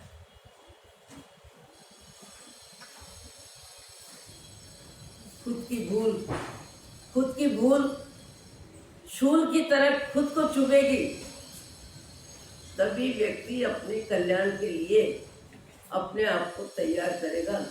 हम अपने जीवन में मनुष्य भाव मिलने के बाद बाह्य जगत में कई निमित्तों में, कई व्यक्तियों के संपर्क में, कई कार्यक्रमों में, कई प्रकार की विचारों की उलझन में अपने मन को लगा देते हैं। और बौद्धिक क्षमता का उपयोग जहाँ समता में होना चाहिए, सहजता में होना चाहिए, क्षमा भाव में होना चाहिए, उदारता में होना चाहिए, परमात्मा की आज्ञा के पालन में होना चाहिए, वहाँ दुनिया की पंचायती में बिना खाए बिना भोगे विचारों में कर्म बंधन कर लेते हैं। विचारों में कर्म बंधन कर लेते हैं। बिना मांगे भी विचार बांटने में अपनी जबान को चलाने लग जाते हैं। अपनी भूमिका है या नहीं है, बीच में बोलने की जरूरत है या नहीं है, उसके बाद भी व्यक्ति अपनी बुद्धि का दान देने में नादानी कम नहीं करता है। मैं आप सब सम्मिलित हैं, अपने मन को जांचेंगे, अपने मन को देखेंगे, अपने मन को समझेंगे ईमानदारी के साथ, तो ही अपनी गलती अपने को समझ में आएगी। और अपनी गलती अपने को समझ में आएगी तो ही अपन अपनी गलती को स्वीकार करेंगे, और अपनी गलती को स्वीकार करेंगे फिर पुरुषार्थ करेंगे तो अपनी गलती छोड़ने में अपनी ताकत लगेगी। दूसरे कितनी भी गलती बताए तो गलती बताने वाले पे और क्रोध आता है, क्योंकि प्रशंसा झूठी भी अच्छी लगती है, निंदा सच्ची भी सुनने में मनुष्य का मन बड़ा दुर्बल है। प्रशंसा योग्य कार्य 25% करो और 100% कोई प्रशंसा करे तो आदमी मन से झूम जाता है। क्यों झूम जाता है? मान कषाय का पुजारी है, मान कषाय का गुलाम है, मान कषाय का दास है। मान कषाय बढ़े वैसे जीवन राजी हो जाता है। अरे मेरे कहने से इन्होंने तब कर लिया, मेरे व्याख्यान से इनको ये लाभ हो गया, मैंने कहा इसलिए इन्होंने ये दान दे दिया। मैं जाके खड़ा हुआ और मैंने कहा आपको देना है, बस मेरे बोलते ही दे दिया। ये सब क्या है? यदि मैं चाहूं तो ये कार्य हो सकता है, मैं चाहूं तो ये कार्य कर सकता हूं। मेरी आवाज सुनने वाले बहुत हैं, मेरी आवाज समझने वाले बहुत हैं, मेरा कहा करने वाले बहुत हैं। मेरी घर में चलती है, परिवार में चलती है, मुझे सब महत्व देते हैं, मुझे मान देते हैं। ये क्या है सब? मान कषाय के पहाड़ हमारे भीतर में है। बाहर के पहाड़ तो दिखते हैं, भीतर के पहाड़ जिन वाणी का स्वाध्याय करने से और आत्मा की रुचि होगी, भवि जीव होंगे, भव भीरु होंगे, मोक्ष मार्ग के प्रेमी होंगे, वे व्यक्ति अपनी आत्मा को आंतरिक भावों में अपनी गलतियों को स्वीकार करेंगे। इतना ही नहीं, अपनी गलतियों को निकालने के लिए अपने पीछे पड़ेंगे। आप हम सब दूसरों के पीछे पड़ते हैं। अधिकतर व्यक्ति क्या बोलता है? मुझे क्रोध आता है। कब आता है? जब कोई मेरे सामने झूठ बोलता है, जब कोई व्यक्ति गलती करता है, कोई व्यक्ति ऐसा करता है तो मेरे को सहन नहीं होता। अज्ञानी को दूसरों की गलतियां सहन नहीं होती, और जब ज्ञान का सूर्य प्रकट हो जाता है आत्मा में, उस व्यक्ति को अपनी गलती सहन नहीं होती। वो अपनी गलतियों के पीछे पड़ जाता है। अपनी गलतियों को गलाने के लिए पूरा भगीरथ मानसिक प्रयत्न करता है। अनंत काल से जिस संसार में जीव भटक रहा है, जिन निमित्तों से भटक रहा है, वो निमित्त कैसे खत्म हो, वो किसी के पीछे नहीं पड़ता, स्वयं अपने पीछे पड़ता है। तो जीवाराम, अनंत काल की यात्रा में तुमने क्रोध मान माया लोक के व्यवसाय में हाथ से रत्ती अरत्ती भाई जो गुस्सा, इंद्रियों के दास, नाम के दास, पुण्य कर्म के उदय के दासानुदास बन के तुमने जीवन में जितने अच्छे काम किए हैं, उससे ज्यादा अच्छे कार्य करने के अभिमान किए हैं। और अभिमान किया है, अभिमान खुद को समझ में नहीं आता, दूसरों को जल्दी समझ में आ जाता। मैं अधिकतर अनुभव करती हूँ, चातुर्मास में जब कभी भी समापन का कार्यक्रम होता है, विदाई का कार्यक्रम होता है, महाराज के साथ भी विदाई शब्द बोल देते हैं। मैं तो आजकल बोलती हूँ सुकृत अनुमोदना का कार्यक्रम, कि जिसने जितना सुकृत किया तन से, मन से, धन से, उसको उतना ही लाभ मिला। पर ऐसा होता है, लगभग 40 वर्ष का मेरा भी अनुभव है कि कोई न कोई जरूरी में जरूरी, अच्छे में अच्छा कार्य करने वाले व्यक्ति का नाम कहीं न कहीं किसी न किसी वजह से छूट जाता है। उसके बाद वातावरण बनता है, वो मित्रों में बताता है, परिचय में बताता है, आसपास वालों को बताता है, मैंने इतना किया, मैंने इतना किया, मैंने इतना किया, मैंने इतना किया, और इतनों का नाम लिया। अरे उनका लिया, उनका लिया, उसने इतना क्या किया, उन्होंने इतना क्या किया, मेरे समान तो कुछ नहीं किया। भीतर में कौन सी अग्नि? क्रोध की अग्नि भड़क जाती है। क्यों? मेरा नाम नहीं आया। सामान्य व्यक्ति सेवा की बिक्री करके राजी होता है, सेवा की बिक्री करके राजी होता है। आज उसके सेवा गुण की बिक्री नहीं हुई, प्रसिद्धि नहीं हुई, लोगों से भूल हो गई। वो भूल भी सुनने वाले को भारी पड़ती है, भारी पड़ती है। क्यों भारी पड़ती है? आपने अच्छा कार्य किया, अपने लिए किया, अपनी आत्मा के भला के लिए किया, अपने तन मन धन को सार्थक करने के लिए किया। आपका समय अच्छा है, इसलिए आपने अच्छे काम करने में, आपकी अच्छी बुद्धि से आपने अच्छा उपयोग किया। तो अपने दो शब्द आते हैं ना, सुकृत अनुमोदना। सुकृत अनुमोदना, अपने अच्छे कार्यों की अनुमोदना अपने भाव में जब आती है तो कितना अच्छा हुआ, कितना अच्छा हुआ कि किसी व्यक्ति की अशांति में मैं निमित्त बन गया और उसकी अशांति को दूर करने में मेरे मन बुद्धि प्राणों का उपयोग हो गया। मैं प्रसन्न हूँ इसलिए कि मैं किसी के काम आया, तो भीतर में प्रसन्नता अनुमोदना है। और दूसरों से प्रशंसा चाहना, दूसरों को प्रशंसा हो ऐसे कार्यक्रम की जानकारी देना, ज्यादा में ज्यादा किसी भी रूप में घूम फिर के अपनी अच्छाई के शब्दों को दूसरों के सामने बोलना और दूसरों से बुलवाना। मनुष्य बहुत कलाकार है, मनुष्य जितना कलाकार संसार में मिलना मुश्किल है। घूम फिर के कैसे भी करके अपने अच्छे कार्य का उल्लेख करने के लिए बात को घुमा देगा, बात को फिरा देगा किसी न किसी वजह से। क्यों? सुकृत बचता नहीं है। अच्छा कार्य करने के बाद हमारे भावों में अहंकार उजागर किए बिना मन मानता नहीं है। हमारा मन चाहता है कि मैंने किया, जितना किया कम से कम 10, 20, 50, 100 व्यक्तियों को तो उसका एहसास हो, उसका उल्लेख हो, उसकी जानकारी हो। ये महान कषा है कि रेशा बाल से भी कम, उसने भी मोक्ष जाने से पहले केवल ज्ञान के लिए प्रतिबंध बन गया। आपका हमारा कषाय 1,84,000 योनि में रखने के लिए कितना प्रतिबंध है। हम अपने मन को जांचने की शुरुआत यदि मनुष्य भाव में करें ईमानदारी के साथ कि मेरे भीतर में कौन कौन से कषाय है, कितने कषाय है, अपनी प्रशंसा सुनने में मैं कितना उदार हूँ, कितना राजी होता हूँ, बोल के भी राजी होता हूँ, सुन के भी राजी होता हूँ और सुना के भी राजी होता हूँ। सुन के ही राजी नहीं होता, सुना के भी राजी होता है। अरे आज मैं उनके घर गया था, मैं तो उनके सामने कुछ नहीं हूँ, तो बहुत बड़े आदमी है, वो तो बहुत ऊंचा पद है उनके पास, उसके बाद भी उन्होंने मुझे सम्मान दिया, उन्होंने मुझे बैठाया, उन्होंने मेरे साथ नाश्ता किया।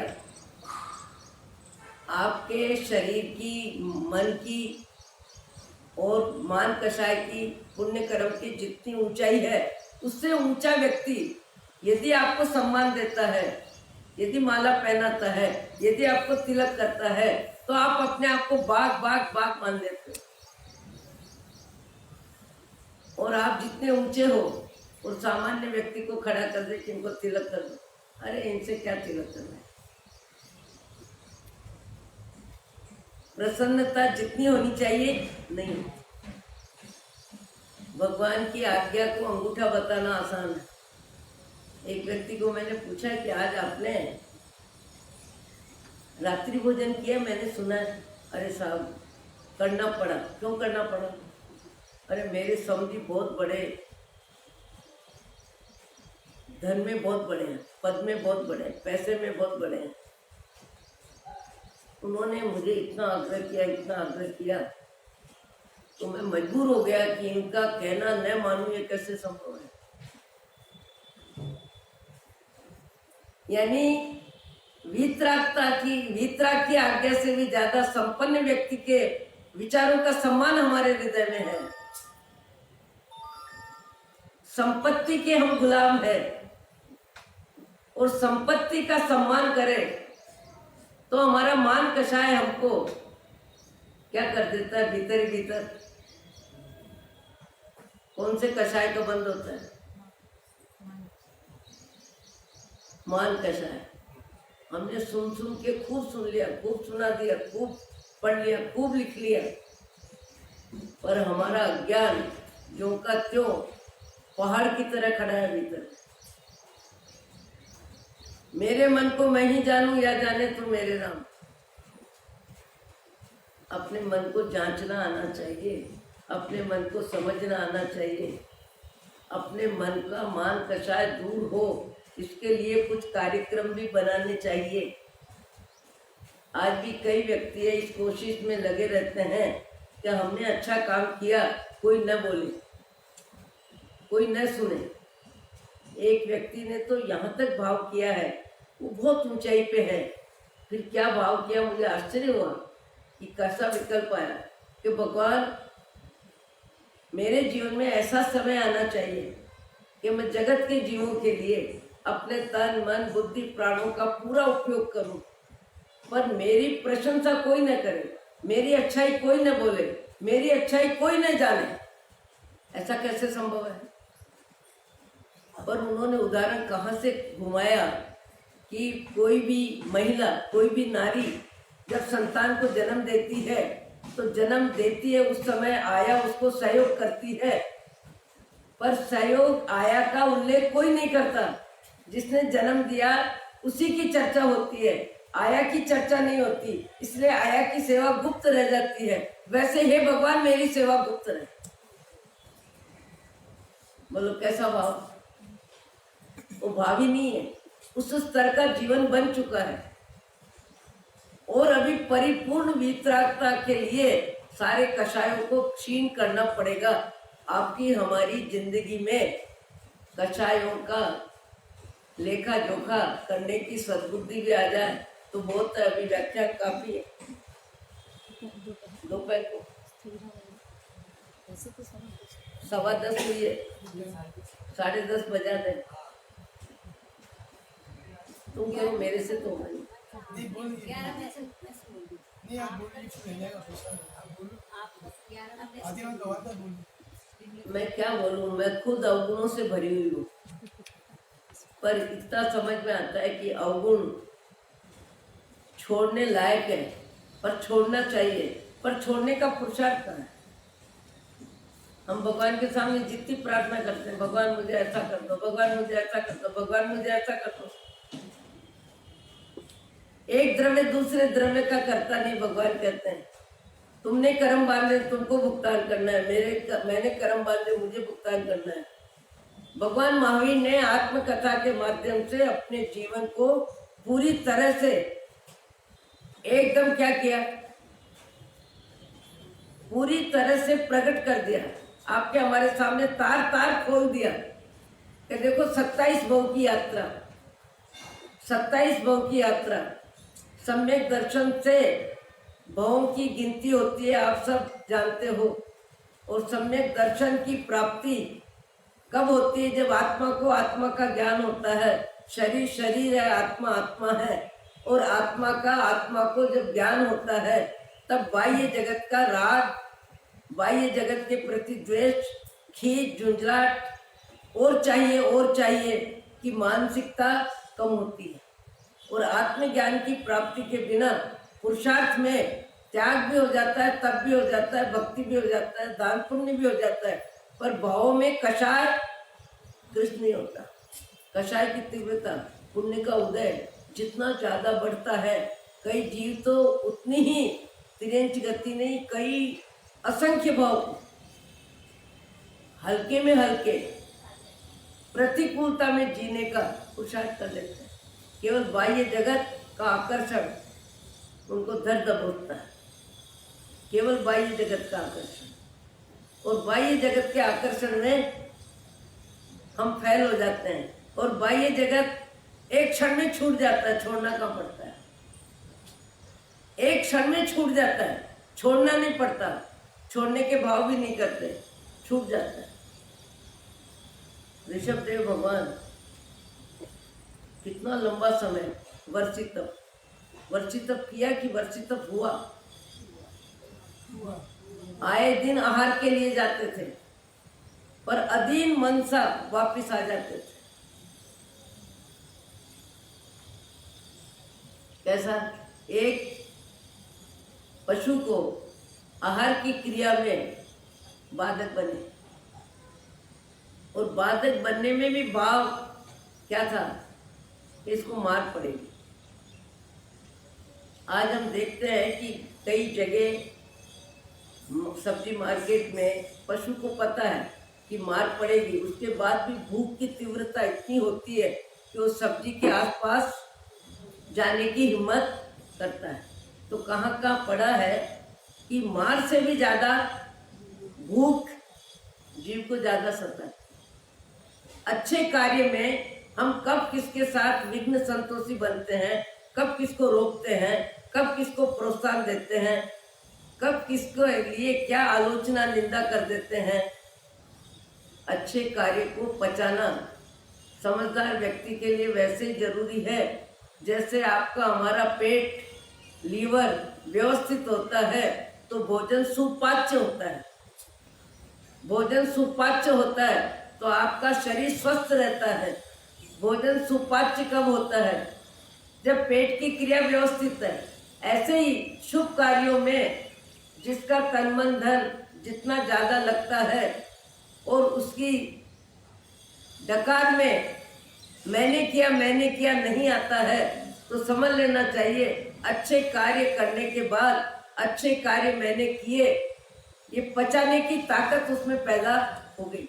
और पचाने की ताकत पैदा हो जाती है। पचाने की ताकत पैदा कब होती है? जब मान कषाय कमजोर पड़ता है। मान कषाय को समझना आसान नहीं है, मान कषाय को छोड़ना आसान नहीं है, लोभ को छोड़ना आसान नहीं है, स्वाद की आसक्ति को छोड़ना आसान नहीं है।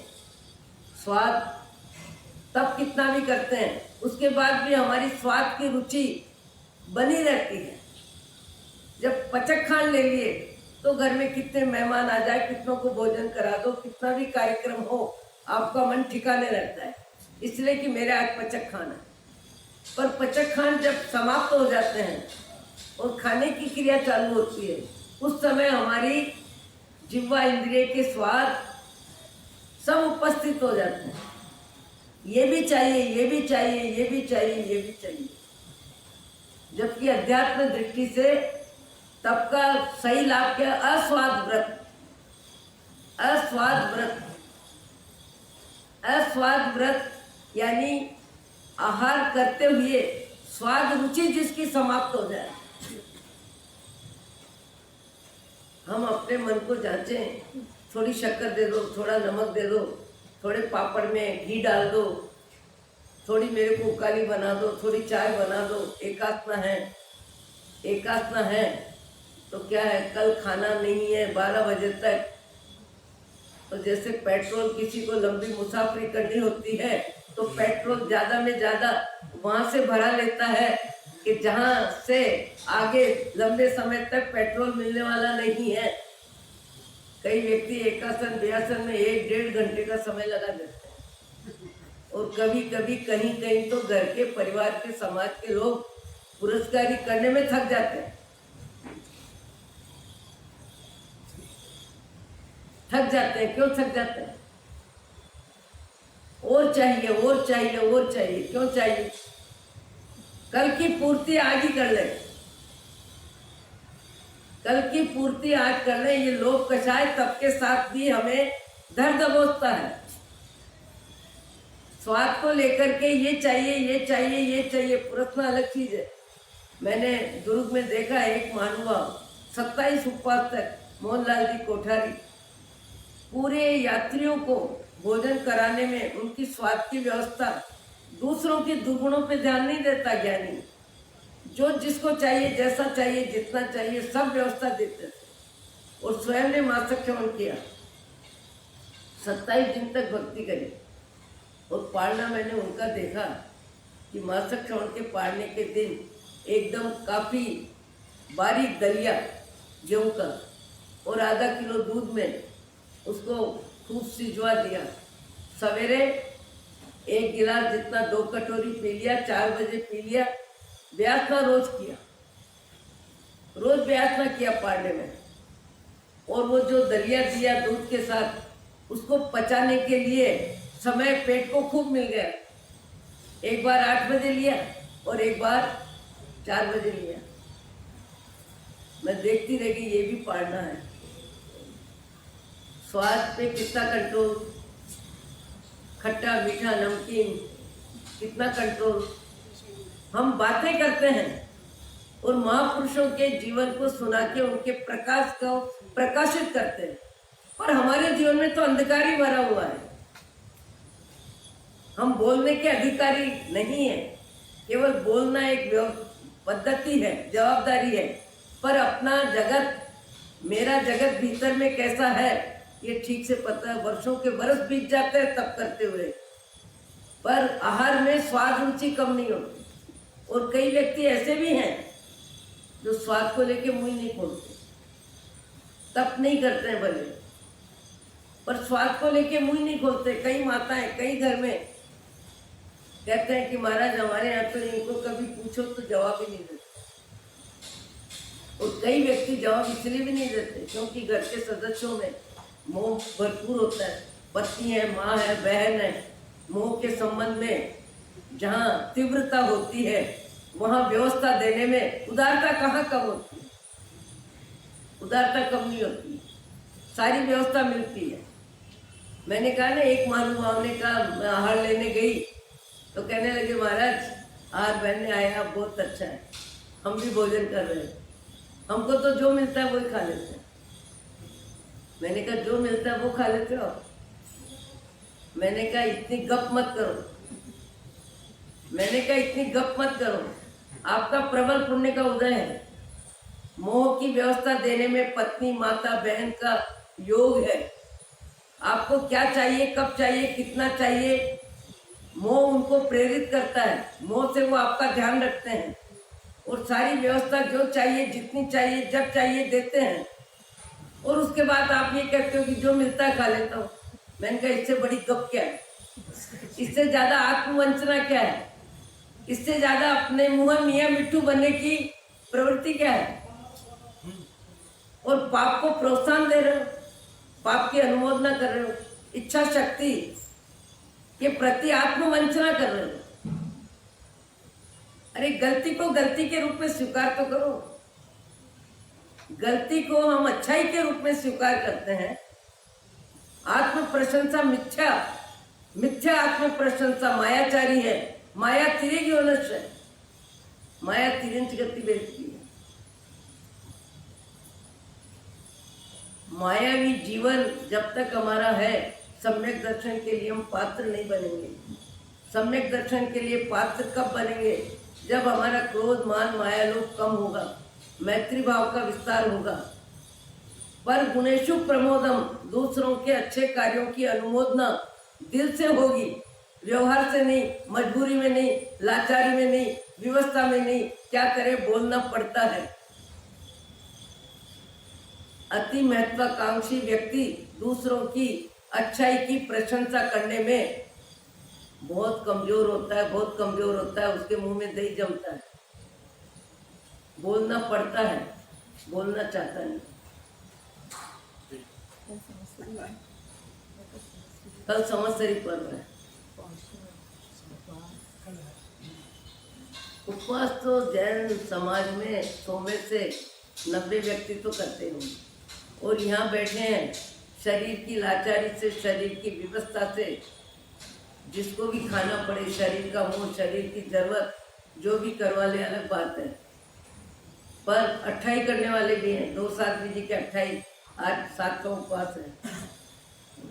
श्रावकों में भी श्रेणी तप, श्राविकाओं में श्रेणी तप। पर तप के साथ हमारी स्वार्थ वृत्ति पे हमारा कितना कंट्रोल है, कि व्यवस्था बढ़ाने में कितनी रुचि रहती है, व्यवस्था जमाने में कितनी रुचि रहती है। बार बार बार बार बार बार ये खा लें, ये खा लें, ये खा लें, ये खा लें, ये खा लें। बाह्य तप और आभ्यंतर तप, बाह्य परिग्रह और आभ्यंतर परिग्रह। अपने यहाँ 2 चीज है, बाह्य और आभ्यंतर, बाह्य और आभ्यंतर, बाह्य और आभ्यंतर। बाह्य तप 6 प्रकार का, अनशन, मनोदरी, वृत्ति, संक्षेप, प्रत्याग। और आभ्यंतर तप, आभ्यंतर तप में क्या नंबर आएगा? विनय, व्यावृत्त, स्वाध्याय, ध्यान, कायसर्ग, प्रायश्चित, आभ्यंतर तप। आभ्यंतर तप और बाह्य तप दोनों का समन्वय के साथ सम्यक दर्शन की प्राप्ति होती है। केवल बाह्य तप से सम्यक दर्शन नहीं होता। और केवल आभ्यंतर तप की बातें करें और बाह्य जगत में रचे पचे रहें, तब भी सम्यक दर्शन की भूमिका नहीं होती है। भले मैं कितना ही पढ़ लूं, कितना ही वाँच लूं, कितना ही सुना दूं, पर आत्मा और शरीर 2 का भेद ज्ञान हुए बिना जीव की मृत्यु के समय भी लालसा कम नहीं होती है, मोह कम नहीं होता है, आसक्ति कम नहीं होती है। उसे पता है कि छोड़ना है, छूटेगा, ठीक से पता है, अच्छे से पता है। उसके बाद भी मन की इजाजत नहीं मिलती है, मन की इजाजत नहीं मिलती। और ऐसे भी महानुभाव है संसार में जिनको बाह्य जगत भरपूर मिला है, पर बाह्य जगत का उपयोग करने में रुचि नहीं है। बाह्य जगत का उपयोग ज्यादा में ज्यादा उदारता से दूसरों के लिए, खाने का आनंद नहीं, खिलाने का ही आनंद है, पहनने का आनंद नहीं, दूसरे को देने का ही आनंद है। ऐसे भी जीव हैं जिनको अपने भाग्य का सदुपयोग, बुद्धि का सदुपयोग, धन का सदुपयोग, शरीर की सेवा में उपयोग, दूसरों के लिए ज्यादा में ज्यादा उपयोग करता है। वो प्रमोद भाव, वितराग भक्ति, साधु व्यावच, आभ्यंतर तप और बाह्य तप दोनों का समन्वय होता है, तब जीव सम्यक दर्शन के लिए पात्र बनता है। और पात्र बनता है, उसके बाद उसका ज्ञान उसके ज्ञान में आ जाता है, और अपना अज्ञान जब अपने ज्ञान में आ जाता है, फिर व्यक्ति अपने अज्ञान को दूर करने की कोशिश करता है। और वो कोशिश करता है, भीतर ही भीतर अपने आप से वैचारिक संघर्ष भी करता है। कल संवत्सरी है, पोषक करने वाले पोषक करेंगे, मौन के साथ पोषक करेंगे, उपवास करेंगे, अपने जीवन में बड़ी बड़ी गलतियां जो भी जब जिसके साथ हुई उसके लिए क्षमा याचना करेंगे, परमात्मा की आज्ञा का यथाशक्ति पालन करेंगे, ज्यादा में ज्यादा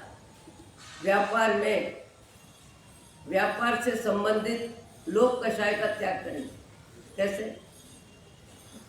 व्यापार से संबंधित लोक कषाय का त्याग करेंगे। पोषक करने वाले को क्या करना पड़ेगा? लोक कषाय का भी त्याग करेगा कि नहीं? मान कषाय का भी त्याग करेगा।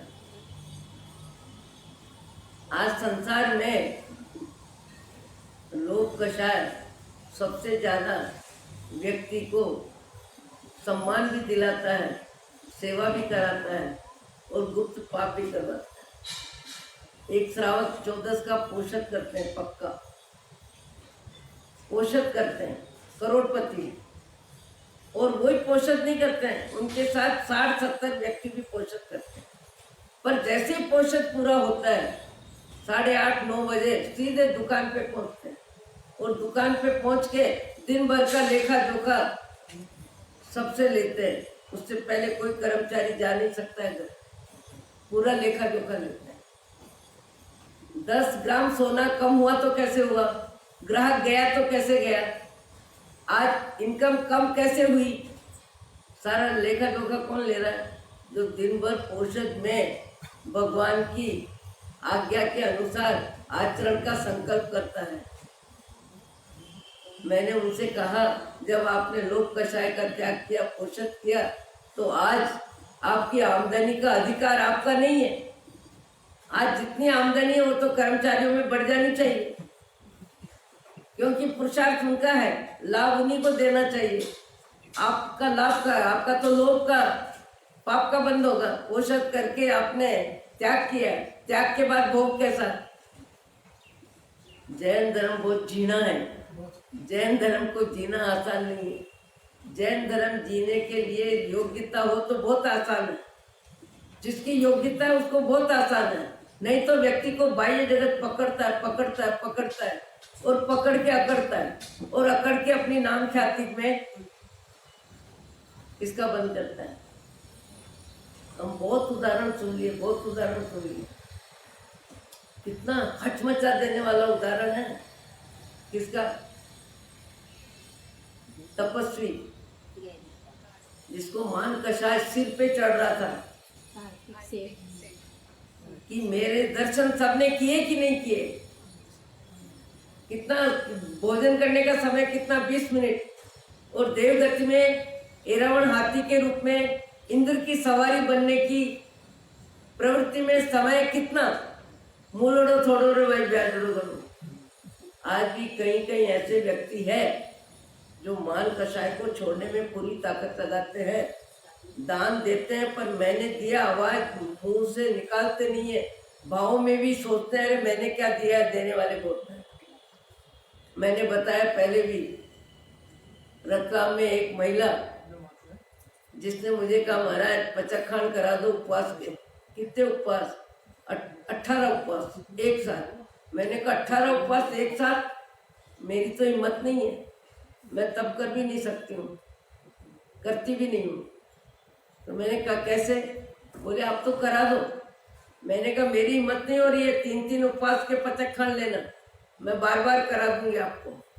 बोले महाराज मैं पहली बार नहीं ले रही हूँ, मेरा अभ्यास है, मेरा आत्मविश्वास है, मेरे पुण्य कर्म का उदय मेरे तप में सहयोगी है। ये 21वां मासिक श्रवण है और हर बार 2 ही पचक खान लेती हूँ, 18 और 14।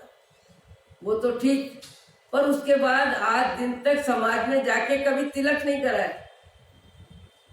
कभी सम्मान नहीं लिया, कभी माला नहीं फेरी। घर परिवार परमात्मा की भक्ति करके घर में पालना कर लेते। तिलक नहीं कराना कितनी बड़ी बात है, माला नहीं पहनना कितनी बड़ी बात है। मान सम्मान की भूख का भुक्का करना।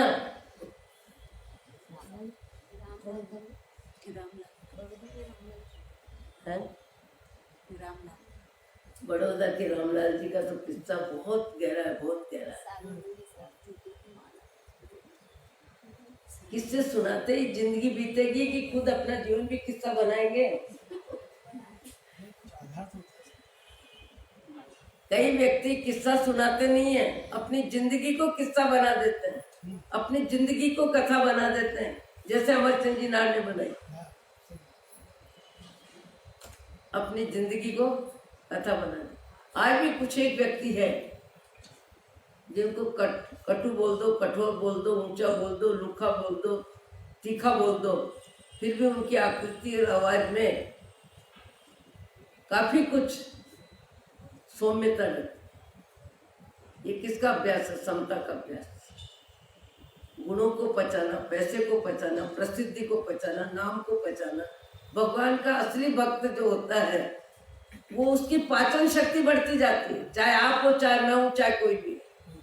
पाचन शक्ति बढ़ती जाती है और जैसे ही पाचन शक्ति बढ़ती जाती है, बाह्य जगत में पुण्य के उदय से जो मिलता है, जितना मिलता है, उसके प्रति अनासक्ति बढ़ती जाती है और अनासक्ति का रिजल्ट दूसरों की जरूरत में उदारता का गुण विकसित होता जाता है। कितना विकसित होता जाता है उदारता का गुण, आपको आश्चर्य होगा।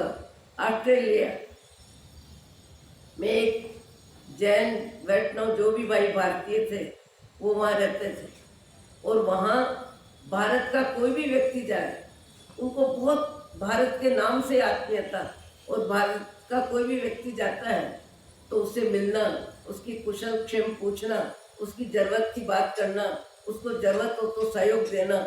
ऐसा व्यक्ति इतने ऊंचे अच्छे काम करे और उसकी प्रशंसा और प्रसिद्धि न हो, ये संभव नहीं है, क्योंकि अच्छा काम करने वाले का कर्म बोलता है और दूसरों की आवाज बोले बिना रहती नहीं है, क्योंकि बोलने से उनको पुण्य का बंध होता है, अनुमोदना का लाभ मिलता है। और अनुमोदना का लाभ वही लेते हैं जो भाई हम कर नहीं सकते हैं, हमको अनुमोदना का लाभ ले लेते। वो व्यक्ति इतना प्रसिद्ध हो गया, इतना प्रसिद्ध हो गया, पर समय इतना बदल गया, इतना बदल गया। कोई पूर्व का पाप कर्म का उदय, अर्थ हानि का योग इतना जबरदस्त आया कि सब कुछ होते होते होते आंखों के सामने सारी लक्ष्मी विदा हो गई। इतनी लक्ष्मी विदा हुई, सिर्फ एक पुराना मुनीम सबको उन्होंने विदा कर दिया, जिसको जो देना था, जितना देना था विदा किया। पर एक मुनीम कहने लगा, सेठ मैं आपके चरण स्पर्श करके हाथ जोड़ता हूँ, मैंने जिंदगी भर आपका नमक खाया है, मैं आपके प्राणांत तक आपके यहाँ से नहीं जाऊँगा, आपको एक मुट्ठी रोटी मिलेगी, मैं आधी खा लूँगा, पर रहूँगा आपके यहाँ, आप मुझे रवाना नहीं करोगे। मेरी कोई चाह नहीं है, कोई अपेक्षा नहीं है, मेरे को आपने जितना दिया वो मेरी मृत्यु तक मुझे रोटी की व्यवस्था मेरे परिवार की है। एक ऐसा व्यक्ति आया जिस व्यक्ति ने नाम सुन रखा था, पहुंच गया, पहुंचा तो बारी वो मुनीम खटिया लगा के लेटता था, बैठता था, आए गए से बातचीत करता था। वो आए और कहने लगे, वो सेठ जिनकी बहुत भारत में प्रसिद्धि है, मुझे उनसे मिलना है। वो मुनीम कहने लगा, आपको मिलना है, आप मेरे से मिलो, आप मेरे से मिलो। अभी सेठ से आप मिलोगे भले, पर अभी उनकी अनुकूलता नहीं है, आप कोई जरूरत को लेके आए होंगे। बोले हाँ। मैं जरूरत को लेके आया हूँ। तो आपकी जरूरत पूरी कर सकते तो मैं आपको जरा भी मना नहीं करता, पर अभी सेठ का समय बदल गया है। भाव तो जो के त्यों है, पर समय इतना ज्यादा बदल गया है कि आप उनसे मिलके उनको दुखी करोगे, इससे ज्यादा कुछ नहीं होगा। आप मत मिलो उनसे और अपनी बात जो हो मेरे तक कह के बातचीत मन हल्का करो।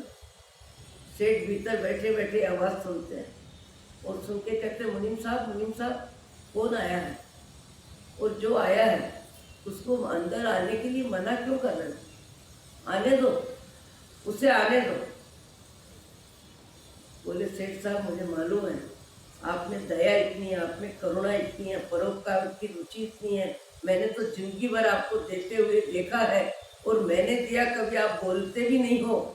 मेरा तो खूब अनुभव है, पर मुझे मालूम है वो व्यक्ति अंदर आएगा तो अपनी जरूरत के लिए वो बोलेगा और आप आज जरूरत पूरी करने की स्थिति में नहीं हो तो दो आंसू बहोगे, इसलिए मैं उसको मना करती हूँ। मुनीम साहब को कहता है, मुनीम जी आने दो, आए हुए का अनादर मत करो, भीतर आने दो। वो भीतर जाता है, जाके कहता है, सेठ साहब मेरे को आपके मुनीम से सब कुछ जानकारी होगी, मैं आपके गुणों की वंदना करता हूँ और अभी वर्तमान में मैं जिस विचार को लेके आया था अब उस विचार को बोलने की मुझे जरूरत भी नहीं है, हिम्मत भी नहीं है और मेरा विवेक भी नहीं है, इसलिए आप मुझे पानी का गिलास पिला के जाने दो। वो सेठ कहते हैं, 10 मिनट बैठो, 15 मिनट बैठो, मेरी ज़्यादा तो मैं बात भी नहीं कर सकूँगा, तबीयत भी मेरी खराब है, शरीर भी क्षीण हो गया है, पुण्य भी क्षीण हो गया है, पर मुझे आपके साथ बैठना है।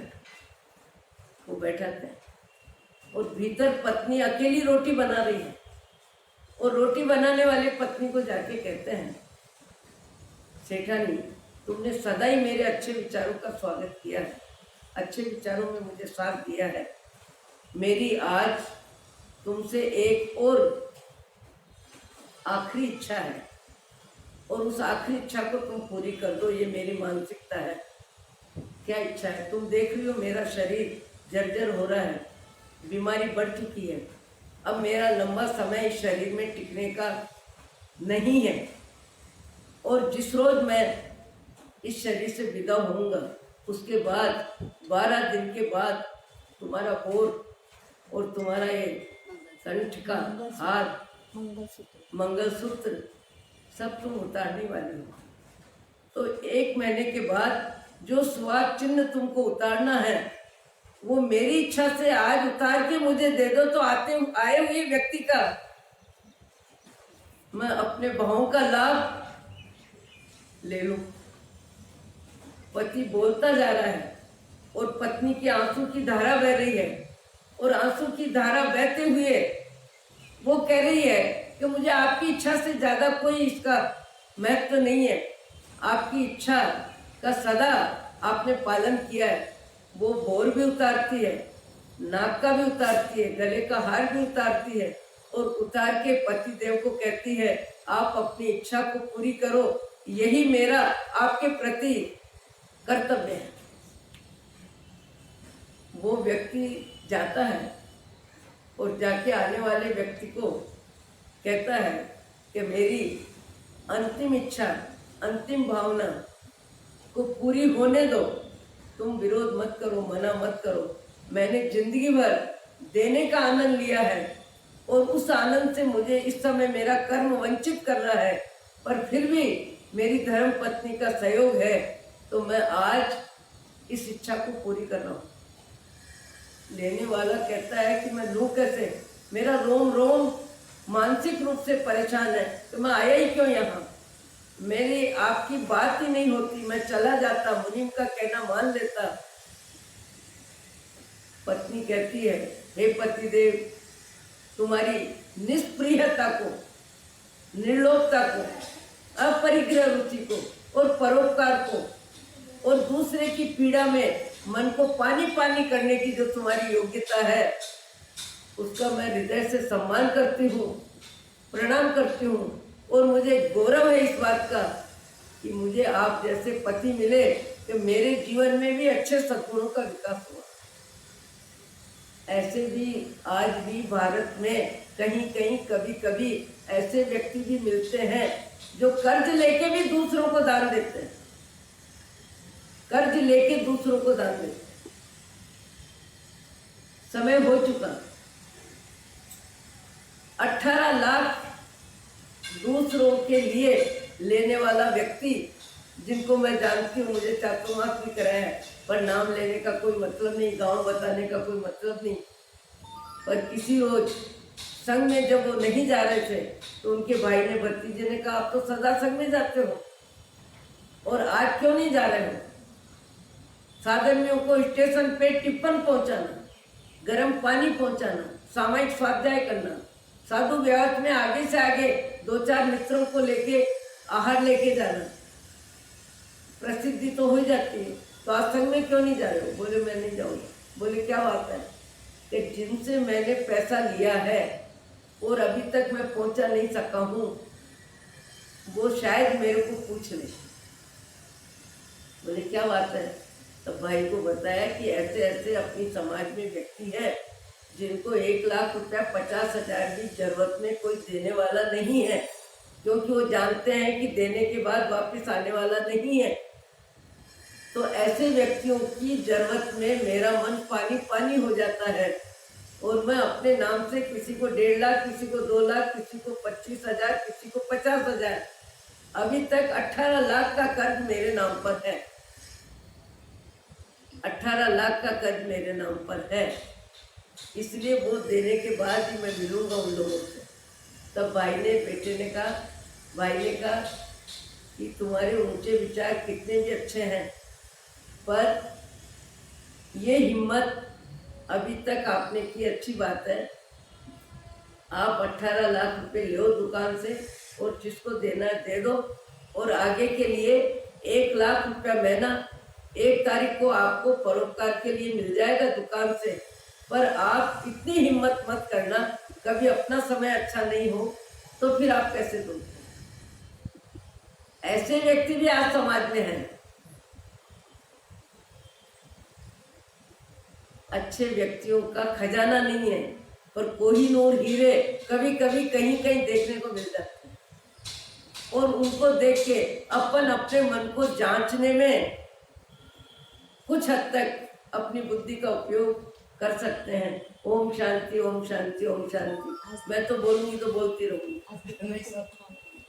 प्रतिक्रमण कल सवेरे ठीक 9:15 बजे कल्पसूत्र जी, देखो 8 दिन विवेचन होता है कल्पसूत्र जी का, पर कई व्यक्ति आगे पीछे आते हैं या घर बैठ के भी पूरा नहीं सुनते हैं। हकीकत में ऑनलाइन का उपयोग सामायिक लेके प्रवचन सुनना चाहिए। सामायिक के बिना ऑनलाइन का प्रवचन सुनना, कभी किसी की तरफ देखोगे, कभी फोन से बात करोगे, कभी पानी पियोगे, कभी कपड़े बदलोगे, कभी कुछ चित्त की चंचलता, जिनवाणी का अपमान है, जिनवाणी की अवहेलना है, जिनवाणी की आशातना है। भले युग कितना भी आगे जा रहा है, पर हमारा विवेक जीवित रहना चाहिए। ऑनलाइन से जो भी मूल कल्पसूत्र सुनता है उसको सामायिक लेके ही सुनना चाहिए। 9:15 बजे कल्पसूत्र जी प्रारंभ हो जाएंगे और 11 बजते बजते कल्पसूत्र जी का समापन हो जाएगा। उसके बाद चैत्य परिपाटी में तो अपने को यहीं दर्शन करने हैं। औषध वाले अपनी सीमा में रहेंगे और 3 बजे औषध क्रिया, 3:30 बजे पंडित पानी सब निमट जाएगा। ठीक 3:45 बजे प्रतिक्रमण महिलाओं का यहाँ चालू हो जाएगा, पुरुषों का वहाँ चालू हो जाएगा नीचे अंडरग्राउंड में। 6:45 बजे प्रतिक्रमण पूरा हो जाएगा। 7:45 बजे ठीक प्रतिक्रमण पूरा हो जाएगा। इसलिए जिन जिन को भी यहाँ आके प्रतिक्रमण करना हो, दूर दूर बैठ के, और ज्यादा संख्या होगी तो अपन ऐसा भी कर देंगे कि कुछ श्रावक कम संख्या में होंगे तो वहाँ कर लेंगे विजय शांति गुरु परिसर में, नहीं तो वहाँ महिलाओं को कुछ को वहाँ बैठा देंगे। ज्यादा संख्या होगी तो सारथी जी महाराज है, 2-2 सारथी जी मिलके 2-3 जगह भी प्रतिक्रमण करा सकते हैं। कल परवादिराज परिषद का समापन है। सरस्वती का दिवस है। रहे सदा सत्संग उन्हीं का ध्यान, उन्हीं का नित्य रहे, उन्हीं जैसी चर्या में ये चित्त सदा अनुरक्त। ऐसे सत्संगी पुरुष महापुरुषों के समागम में ही धर्म का सार है।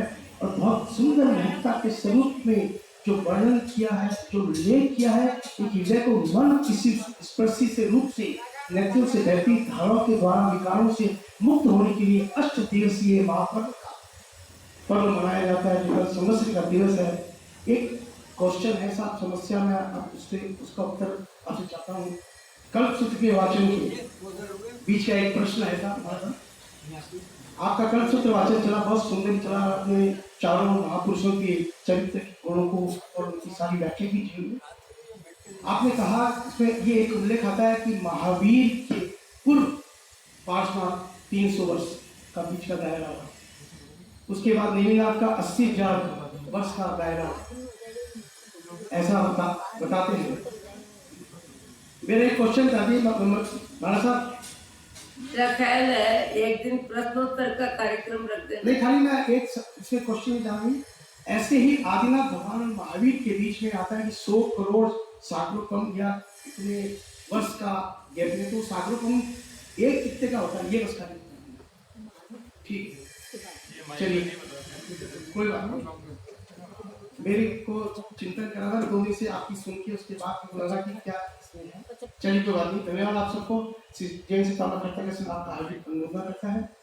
क्या पधारे बच्चे कल का समय आपको मालूम है, दोपहर में 2 बजे प्रवचन चालू रहेगा, जो बाकी के सूत्र है 2 से 3 1 घंटा, 2 से 3। पूसा वाले कितने जाएंगे? जो पोषक वालों को क्रिया भी करनी है, इसलिए 2 से 3 1 घंटा प्रवचन जो बाकी है, सवरावली भी कुछ हद तक हो जाएगी। पचक खान फोर्सी 60 फोर्सी मुस्ती पचके चोम प्यार संबळम हाइमम साइमम समगणम सत्सागरम एकात्म व्यासम पचक खाइम प्यारम सम हाइमम साइमम अनत्सामगणम सत्सागरणम पचन कालेनम दिसामणम सावणम सब समय वत्या गारणम श्री मंगलम। पोषक का समय 6 बजे से 7 बजे के बीच में, जब जिसकी अनुकूलता हो। पोषक